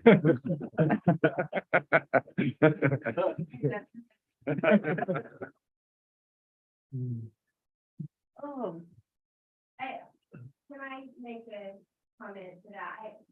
I haven't talked to the client about whether that's possible or not, but I think there would be, we wanted to talk about easement terms and other things. I'm not sure that, we want to put it in today's, proposal. We can possibly talk about it. There are ongoing discussions with these guys, on it, PJ this week. And there are other terms that are gonna need to be, we're gonna have to have a whole discussion again. On it, that we're going through. Jamie? So I think they're happy to talk about it. I'm not sure they're ready to talk about it. Angie can throw a dart at me right now, but I agree with Jess on this, that unless you really want the city sign on the general RV property, it doesn't make a lot of sense to have them do it. The city's gonna pay for it either way, and you have total control over it if you do it on city property with city funds. You're gonna cede some control to them if you do it, and I think drag out some of what we've negotiated and worked on with them. so I would never throw a dart at you. Well, you can. I mean, And I appreciate that, and I appreciate that. Planting the seed perhaps is maybe what I'm doing. Okay, thank you. Can it be a Bigfoot sign, like with his arms up?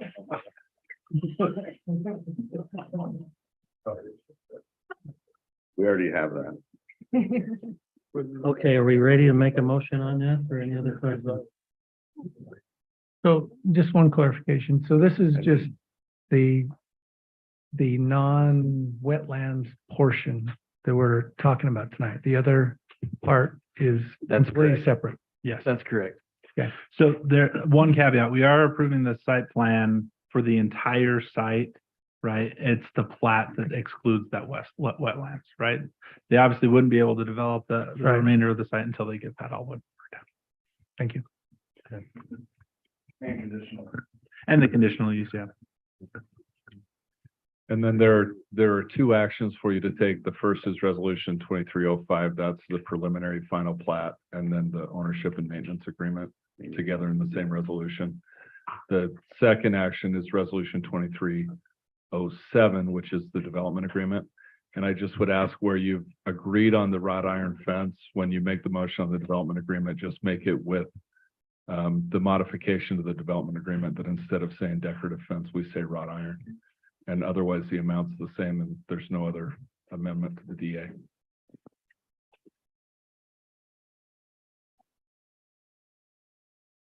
Angie, go forward.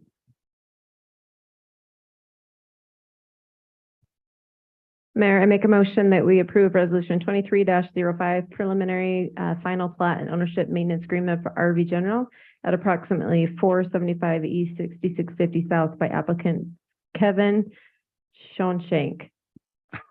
Shonshank. Sorry. I'll second that. We have a motion and a second. We'll begin with a roll call vote. Councilman Alverson. Aye. Aye. And this is just the plat portion. Aye. Aye. Aye. Sorry. Okay, the motion carries. Thank you. Mayor, I make a motion, we approve resolution 23-07 RV General Development Agreement with the following amendments in paragraph 4.1.b to indicate reimbursement amount up to $60,000 for 1,430 linear feet of wrought iron fence. Second that. Okay, we have a motion and a second. Do we need to have, is it 1470? Does it matter? The length is written in the development agreement, so Okay. we're okay. We'll begin then with a roll call vote for Councilman Deal. Aye. Right. Aye. Aye. Aye. Quinn. Okay, the motion carries. Thank you very much. Thank you. Welcome to Thank South you. Weber. Thank you. Very excited. We really are. Thank you for working with us on this. Thank It means a you. lot. Do you have anything?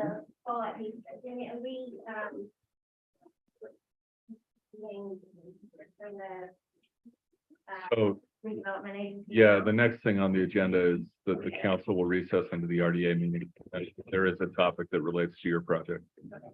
And thank you, everybody. I appreciate Thank it. you. Okay, then at this time, we need to convey into the redevelopment agency board meeting, so I would, Mayor, I'll For a move that we recess the city council meeting and convene as a redevelopment agency board. have a motion, a second. I'll second. All in favor, say aye. Aye. Okay, to make everyone a little bit familiar with what this is, it's a little We need a- different than what we've had to do. So we stay live on this. Yeah. Okay. I would think. Then to kind of bring us up to speed on what needs to be done and what this RDA is about, I've asked Dave if he would just give a little explanation on it. So we'll turn the time to Dave for a second. Thank you, Chairman. What just took place is something that's kind of unique to cities and a little bit exciting, where the city council members and the mayor act in a different role as well, and that is the chairman of the board and members of the board of directors for the city's redevelopment agency, RDA, what we typically refer to. And what happens in these incentive type conversations is that ultimately the actual reimbursement of the property taxes goes through the redevelopment agency. And so the city will have an agreement with the RDA that the city will allow their property tax portion to be paid to the developer instead. And then the RDA will have individual agreements with all of the other taxing entities. The city obviously just agreed to go through that process, and this helps kick that off. One of the requirements to do this is the RDA board authorizes the creation of an area and establishes an area plan, which will look at the development within that area, estimate the amount of property taxes and or other revenues generated by that project area. And in order to make that happen, the redevelopment agency board needs to authorize basically going through a bid process to bring on a consultant that can do the specific details of the creation of the area. So the agenda item for the board tonight for your consideration is to authorize city staff to be able to bid that out, advertise for that. Obviously, the procurement of that, there's no RDA money right now, right? There's no project area that has been established. And so ultimately, the city would need to front that money and the RDA could pay that back. There could be an agreement. You don't need an agreement right now. There's no authorization of spend right now. There's an authorization of seeking a procurement, essentially, right? Going out to secure those services. And then once we get those numbers back and we see those bids, then we can bring that back to the RDA board and the city council to be able to make that determination. So I know sometimes it feels kind of weird that the city council doesn't just do it directly. But the RDA is a separate legal entity that is authorized to do these types of tax incentives. And so the city has agreements with the RDA. Other taxing entities have agreements with the RDA, and the RDA is the agency that moves this forward. No. It's like you just took a hat off, city council, put on a new hat as the RDA board, and although the interests are very much aligned. Okay, any questions? We need to have a motion Okay. on this, so. Mr. Chairman, resolution, I move that we approve resolution 2023-01, solicitation of services to development of a community reinvestment project area plan. We have a motion and a second. All in favor, say aye. Aye. Does it need to be roll roll call? Yeah. Does it have to be roll call? It does, yes. Yes, please. Okay, Councilman Halverson, we'll start Aye. with you. Aye. Aye. Aye. Aye. Okay, motion carries. Mayor, I make a motion, we adjourn and return to regular council meeting. I mean, Chairman, I make a motion, we adjourn and return to council meeting. Second. Okay, we have a motion and a second. All in favor, say aye. Aye. Aye. Okay, thank you. Quick, That was interesting. Brandon wanted to sit over there for the board meeting. Okay, then our next item is a discussion item on ordinance 2023-02, repealing residential multifamily R7, adopting residential multifamily R5, adopting a strategic growth overlay zone SG, and rezoning partial 13-018-0084 and partial 13-034-0068 from a R7 to an R5. Any discussion on this? Real quick, Trevor, which parcels are these? They are The ones the property are- on the gateway, Uh-huh. that is R7, and then property on the Peterson Farms subdivision that was just approved, the R7 portion of that property. Okay. So Jamie had me take all of the properties that are undeveloped with that zoning designation and include them. Any ones that currently have development on it, we didn't need Okay. to do the I figured rezoning. so much. I just want to make sure. But there aren't a lot of undeveloped parcels. No, it's just those two Yeah. major parcels. Yeah. So I just had a question, if I may, just jump in. Okay. The planning commission wanted to put a PUD as a conditional use in all the residential zones. What stipulations, I didn't hear what stipulations they wanted it to be conditional for. So that was, we had talked a little bit about that in code committee. Our PUD is actually conditional use already. So, and then it has all of the conditions written in that PUD ordinance. And so it was inadvertently removed when we did the land use matrix. And so this was an opportunity, since we were amending that table, to also include that back in as a conditional use for people to use that on their collective properties. So no specific So the items conditional other uses than, are still just the same that we had in the Correct. PUD, but the conditions are set within the PUD rather than interconditional use. correct. So they're just all within that. So if you look at our PUD ordinance, it's actually in my brain lost a sub item of, there's a word for it, but my brain was not remembering it. Sub item of the conditional use. So you have the conditional use overlays over section. And that's the, whatever. like, I must can't be talk more tonight. than 5 acres, must be so much open space. Right, it all has that the open stuff. space provisions, the density calculations, the use of the land, the easements, the things like that.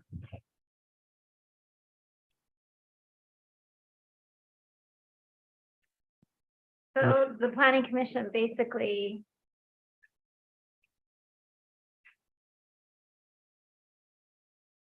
did not favor necessarily moving it to 5, but to go for an overlay zone. On the rezones, Uh-huh. yes, so since the city was the applicant, we had put that as like to like, if that makes sense. So the SG zone maintains the ability to have an R7 lot. And so that's what we recommended. The planning commission also recommended that.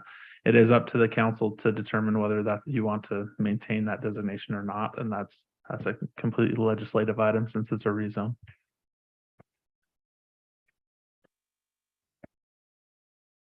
You guys have thoughts on the R5?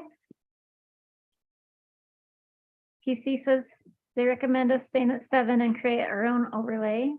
What do you guys think? Oh, no, it's the creation of the R5 with the SG overlay, so it would be both of those together on the rezone. Oh, It's still the R5 zone with the strategic growth overlay. So. sorry, I just misread that. Okay.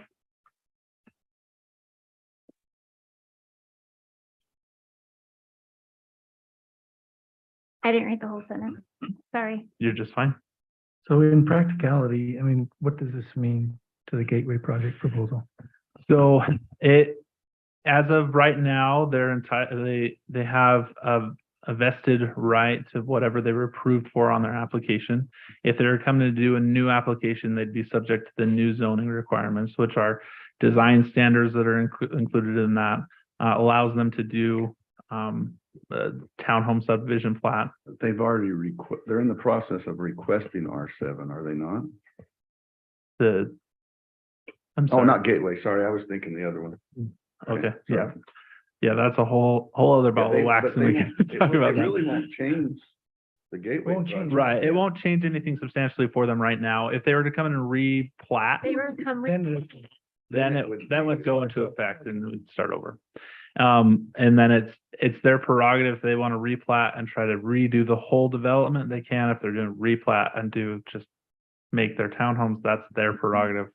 But right now, they're approved for what they are approved.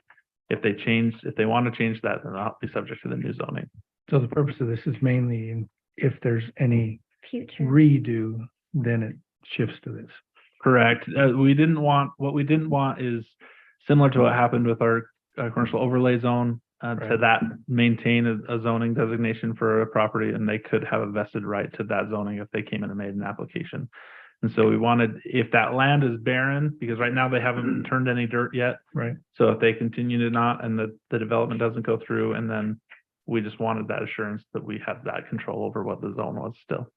Well, and remember, it also does if somebody comes in asking for a rezone of their property, wanting to turn it up to an R anything, it eliminates R7, bringing it down to R5 as the highest unless they want to do the overlay. So. My only concern, my only caution, I still just feel a little bit nervous. Not that I'm against the R5. I think it's a good way to ensure that we get higher quality and higher density.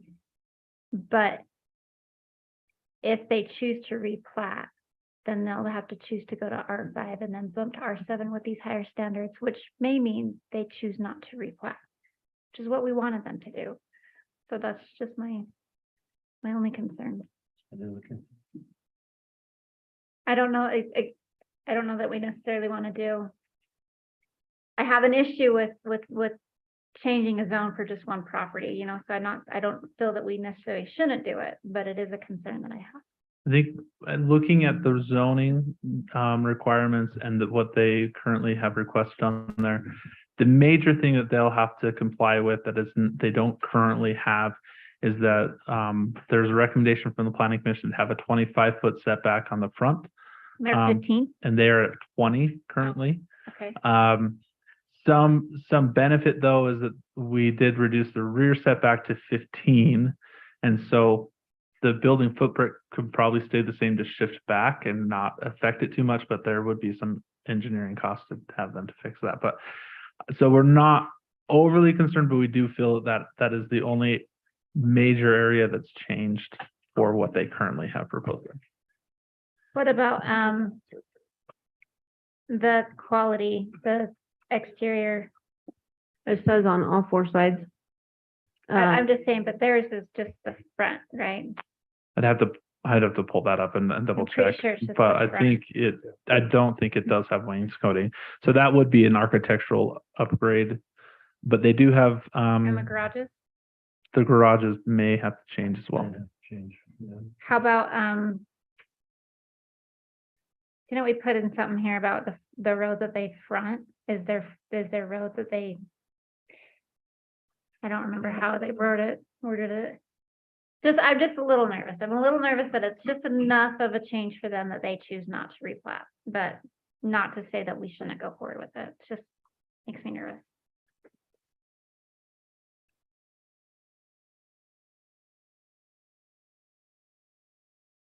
Well, I guess I see it a little bit different because if we're just gonna do standalone, what we want for the future, this is what we want. So, the 22-foot garages, that was my question. Is that the minimum length? That was what we discussed based on Other Like- conversations? getting the two actual cars. And we don't talk about trucks. I mean, it's two actual vehicles in it. And it's an 18-foot door, I believe, Mhm. with a 22-foot, which is it 22 by 22? That's what this Yeah. says. Mhm. And that was what we determined was, This one doesn't have a garage. I don't believe we Door put a size? garage door requirement on this one. We did on the we development. did on that agreement for development, yeah. But Okay. But we didn't do the garage door on this one. And that, on the development agreement, and that's obviously not on the discussion tonight, but it's relevant in the conversation. And we can put the garage door requirement of 18 feet if that's something that you would want to. One of the considerations was just the drive approach for those units. We wanted a larger door so that they had a little bit more wiggle room to get into their garages. And so a typical development with these standards wouldn't utilize that private driveway because they have to have access on the street.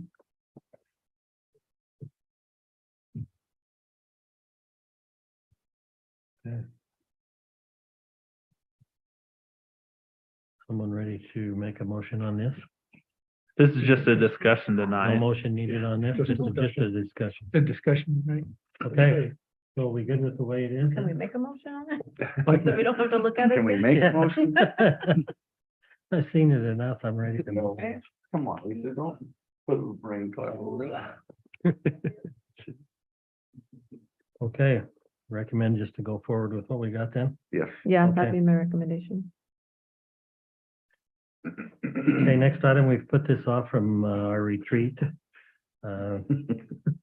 City council comment priorities, so what we would like would be to, for each of us to just take the committees that we chair and for this next year, kind of tell what their priorities are.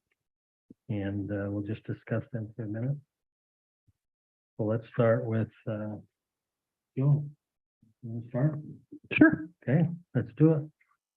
So, first of all, looking at the rec or recreational committee, what we've been looking at that is number one, how we're going to be able to get some of the more of the grown-up games out there, the adult games, a little bit of time for people to use the facilities.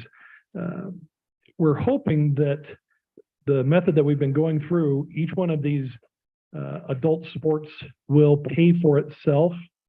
We've been looking at which ones would actually be cost effective. We could actually do these, and the more people that go into it will scale up on the cost, and we'll be able to offer more and not pay more or require more from the city. So going forward, now that we have kind of the list of what we're doing, a lot of it comes down to promoting that, getting it out there, getting everybody to try it. We are doing a few things as we discussed today with the budget to be able to make sure that we are properly funded and tracking the things that we need to. But really the next big step is, and we've talked about this, is communication. We've increased the method. Well, let's put it this way. We've got a communication plan now in effect, and it's going to be used throughout the summer that will allow for better communication between the city itself, the coaches, the team members / parents. So it should eliminate a lot of confusion, a lot of hassles. We've kind of streamlined some of the registration process. So I think we're going to see a really good program this summer. And from what I heard today, we've actually even got increased registrations for some of the sports for the summer. So it'll be a test of it for sure. Curtis has done fantastic keeping all of that information straight for us and really working to help us determine what's going to be the best mode. So that's our recreation committee, and that's our goals going forward this year, is to keep that process improvement going. On the park side, we've, as I mentioned before, we've got a 5-year plan that we're kind of developing off of what recommendations are made. The lady that came in today, Jen, you can, she was talking about some of those improvements, and those are ones that we actually have down on our list of what we wanted to do up there. As I've mentioned before, those are going to be trying to impact those around the park the most to make it so that they're within walking distance of everything that they want to be able to do.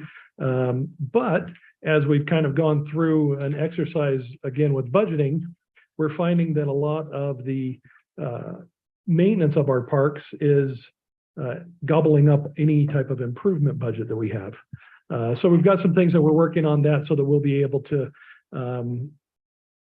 pull out a separate amount of money for improvements for the park. We'll be able to keep track of that. Some years we'll save it so that we can do something big on the end, or we're going to, piecemeal different things out. But now that we've got the list of a 5-year plan, it's probably going to be closer to a 20-year plan. But we're trying to find some additional funding. And once we have all of those projects down, then like I've said before, we can do grants, we can do some of the other money options that are out there. But we do plan on improving and increasing the use of our parks. So I had a question on, at our retreat, one of the items was pickleball courts at Cherry Farms Park. Where would you intend on putting those? Well, we've looked at across the street over where the sand volleyball spurs are at.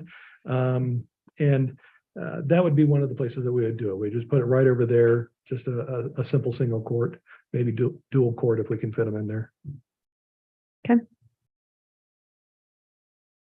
Again, we have to have the money for that though. Right. And I'm assuming that everyone received the grant email this morning for, it was from the Utah Division, what does it say? Anyway, I'll forward it to everybody tonight, but it talks about the grant period just open for getting funding for maintaining trails, buying stuff for your public works to maintain those trails, all of that kind of stuff, like side-by-sides, groomers, all that kind of stuff. Beautiful, yeah. One's only a 20% match program, up to $150,000. Anyway, I will forward that. I assumed everybody got those grant emails. I don't know. It's in your other, do. if you don't. Oh, is it? So It's in my other, I should say. it is from the Utah Division of Outdoor Recreation, and it just says grant period open now, and it goes through a whole list of grants, which is one of the ones I was also going to bring up for, I know the fire department wants it side by side. Yeah, I don't have that. Please forward it to me. So, okay. Not my other either. Okay, no other. for Everybody good with those two committees? Haley, you want to go next? Yeah.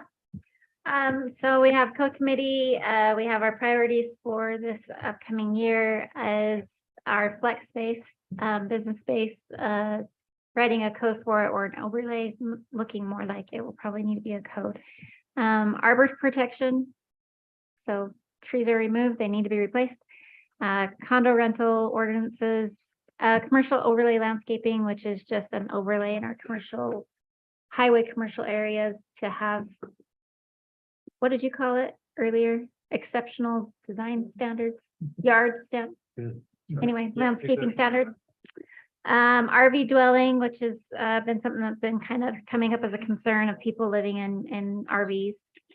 External accessory dwelling units.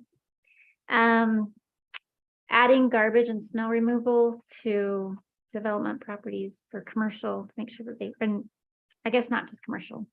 And then conditional uses next to residential zones. This is specifically thinking about the car wash, the lot next to it. When it first came up, it was going to be that flex space, and then there's supposed to be the buffer between the two properties if it was residential. Kind of got so talking about that. How's that sound, everyone? Good. Okay. And then PR, we're going to be focusing on our concerts in the park, which start in May.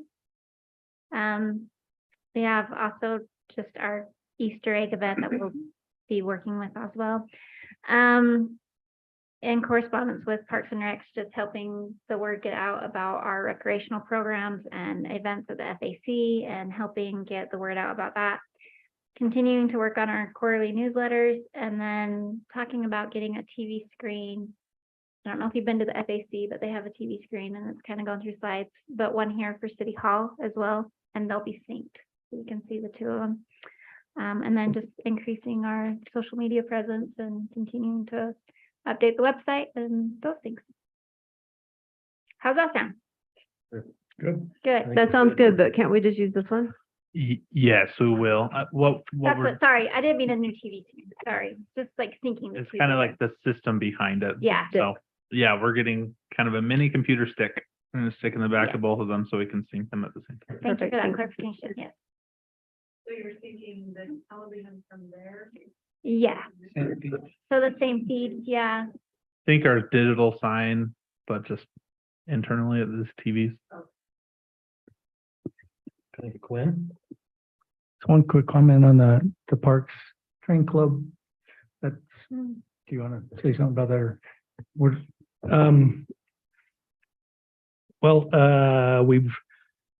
we've given them a new contract, going forward and, I believe I asked for us to be able to set up a meeting. Have you been able to do that yet? Yeah, I've reached out. Their new leadership was just formed. They have a new leadership group. And their new president was trying to organize time. So we're just waiting to hear back from him. Okay. But yeah, that is still on the agenda to be able to have that signed and either go forward or come up with another resolution of not. Trying to finalize something there. We've been been in limbo with them. And it has been at limbo for a little bit of time. They've had a little bit of change in the leadership, but they've had plenty of time now to be able to look at the contract and see if they want to do it or not. So. Thank you. So on the admin finance, just main bullet points here, not getting into the details too much, but we want to stay financially sound and healthy. Like to make more permanent our 80-20 savings policy for future needs and our 5-year plans. We've done a great job, come a long way to plan for the future. And I don't know how we make that stick. You know, we don't want to have a whole different attitude come in 2 years, 4 years, and suddenly just wipe that out. I don't know how we can make that more permanent. We'd like to try to make it a little bit more permanent. We'd like to capture tax revenue sources, if able, and if they're missing. For instance, Geneva, their point of sale is not in South Weaver, even though they're doing it here. So I don't know if there's anything we can do that, but just look and see if there's any revenue sources that we're missing. Want to increase the parks budget, find ways that we can do that. We've got a lot of great things that we want to do, but no real money. I mean, the RAP tax, but if we rely solely on that, it's going to take a long time. And then also, we have a good chunk of money coming in from the gravel pits, Steger Parson, to help support our recreation. But if they, stop, then that, takes out a lot of finance that's currently going to that group too. And we want to long-term make sure we've got skilled and capable finance people. Mac is doing a great job. We want to make sure that that knowledge and whatnot is still here with our city as we move forward, when he retires 20 years from now. Any questions, comments on admin, finance side of things? The other is gravel pit committee. As I mentioned, Geneva, point of sale, check again to see if there's any way we can get a little bit of that tax revenue that we're completely missing out on. Obviously, loose product control, dust mitigation with Geneva, we'll continue to work with them. Steger Parson, same thing, the dust mitigation, loose product control. Our current development agreement ends here shortly with them. And so we'll be working on a new development agreement. They're working up. Within that agreement, there's been some area of difference of opinion, what it means. There's a 5-area active term phrase in there, active area. Their definition is active mining. Our definition, based off of all of our dust measurements, is any loose product that's out there. So we need to work through that in the new development agreement. And then the berm, which was discussed, we've had a lot of discussions with them on updating, changing, finding a way to improve that. Yeah, that's all. I buy that thing and I just get sick. We've told them. Yeah, we've told them this spring, we want something. Yeah. I'm sure a lot of people feel the same way. Yeah, the way the berm is currently designed is not very functional. Yeah, that's a good term for the water and everything. So anyway, both of them continue the dust monitoring. We're working with University of Utah Chemical Engineering on sensors. That's been delayed. We're hoping that we'd get some sensors out by now, but that's not happened yet. So we're still. Did they give you a time frame on that? No, I requested for an update today and didn't receive a response yet. We want to work with both gravel pits. I mean, their dust mitigation plans are based on 95% water. And in our discussions with them, we're asking them to consider other means, although it's not required, but the reality is there's other ways they can do it, but water's the easiest. And then we want to work with other cities and the legislative options to address the nuisance fugitive dust issues that are occurring all over the place. So those are our priorities. Anything on dust? Do you think when we get these sensors from the University of Utah, that we can get rid of the ones that you're doing? If they give us enough, sure.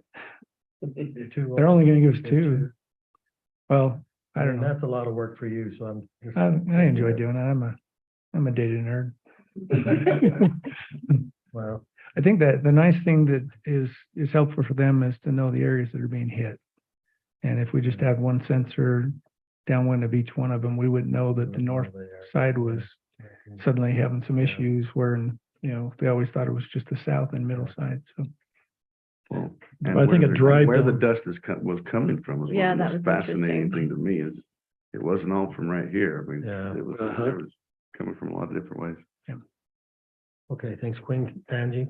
Municipal utilities, our big project is obviously the Public Works building, so that's gonna be our major focus for the year. And, like we discussed in our retreat, reviewing our capital facilities plan to see what portions of what funds can help pay for that.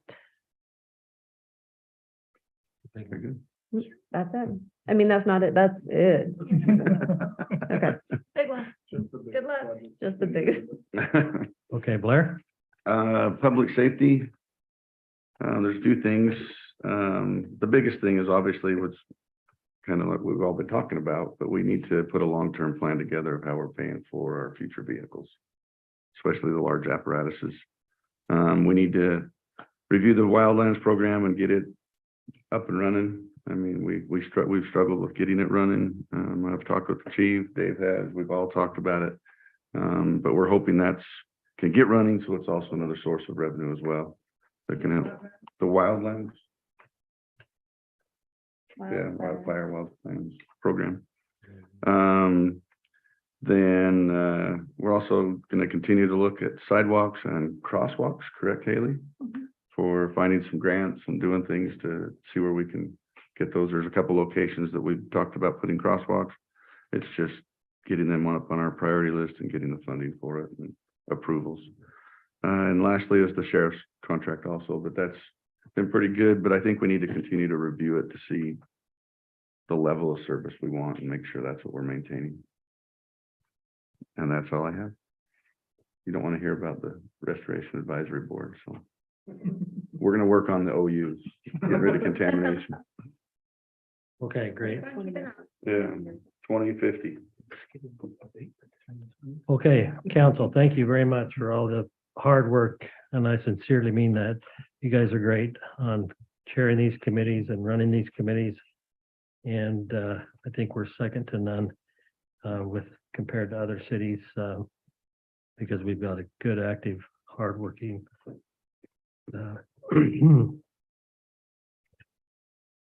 council, and darn, what am I doing here?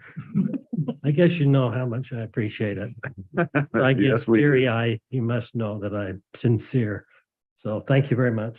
Okay. Let's move on then. Legislative review. Dave, you want say anything on the latest on that? Yeah, we've got 3 more days of legislative session, which is always the most interesting time of the year. During LPC yesterday, league staff mentioned that they've tracked 40% more bills this year than last year. And last year, they talked about it being the busiest session they'd ever had. So it just continues to build and build and build. And the Utah League of Cities and Towns. So they consider that a marker of success? They consider that a Well, marker of workload. Workload. They consider it, I categorize the bills that have affected cities this year in kind of threefold. There are ones that have been very successful for us and very beneficial for us as a city and for all cities, so the league as a whole. There have been others that have been very frustrating for the league, and this was the first year, at least for one bill, that targeted the 50-50 sales tax distribution for cities. And for 30 plus years, the league has fought against changing that. And this was the first time they lost in that battle. And that SB 75 sand and gravel bill, although we're a winner as a city and we're going to receive more money, which is a great thing for South Weber. On the whole, that was one that hurts cities in general. And so I know that they're looking at ways to have conversations about, we need a solution for more money for host cities like us that have gravel pits and all of the consequences that come with that. But the solution that they came up with ended up having 2 parts to the bill. One part was wonderful. Both parts were wonderful for South Weber specifically. One part was wonderful for all cities, and the other part was not wonderful for all cities. So hopefully we can have more conversation about that. But So it did pass. SB 75 did pass. The league might be sending out a letter kind of requesting signatures from cities or individuals that work for cities or elected officials from cities to request veto from the governor on that. Individually, you'll be able to decide whether or not you want to sign that letter or not. I know that Councilmember Soderquist was able to reach out to one of the representatives from our area who responded and sounded like there was a misrepresentation a little bit, that all cities that had gravel pits were very supportive of that bill.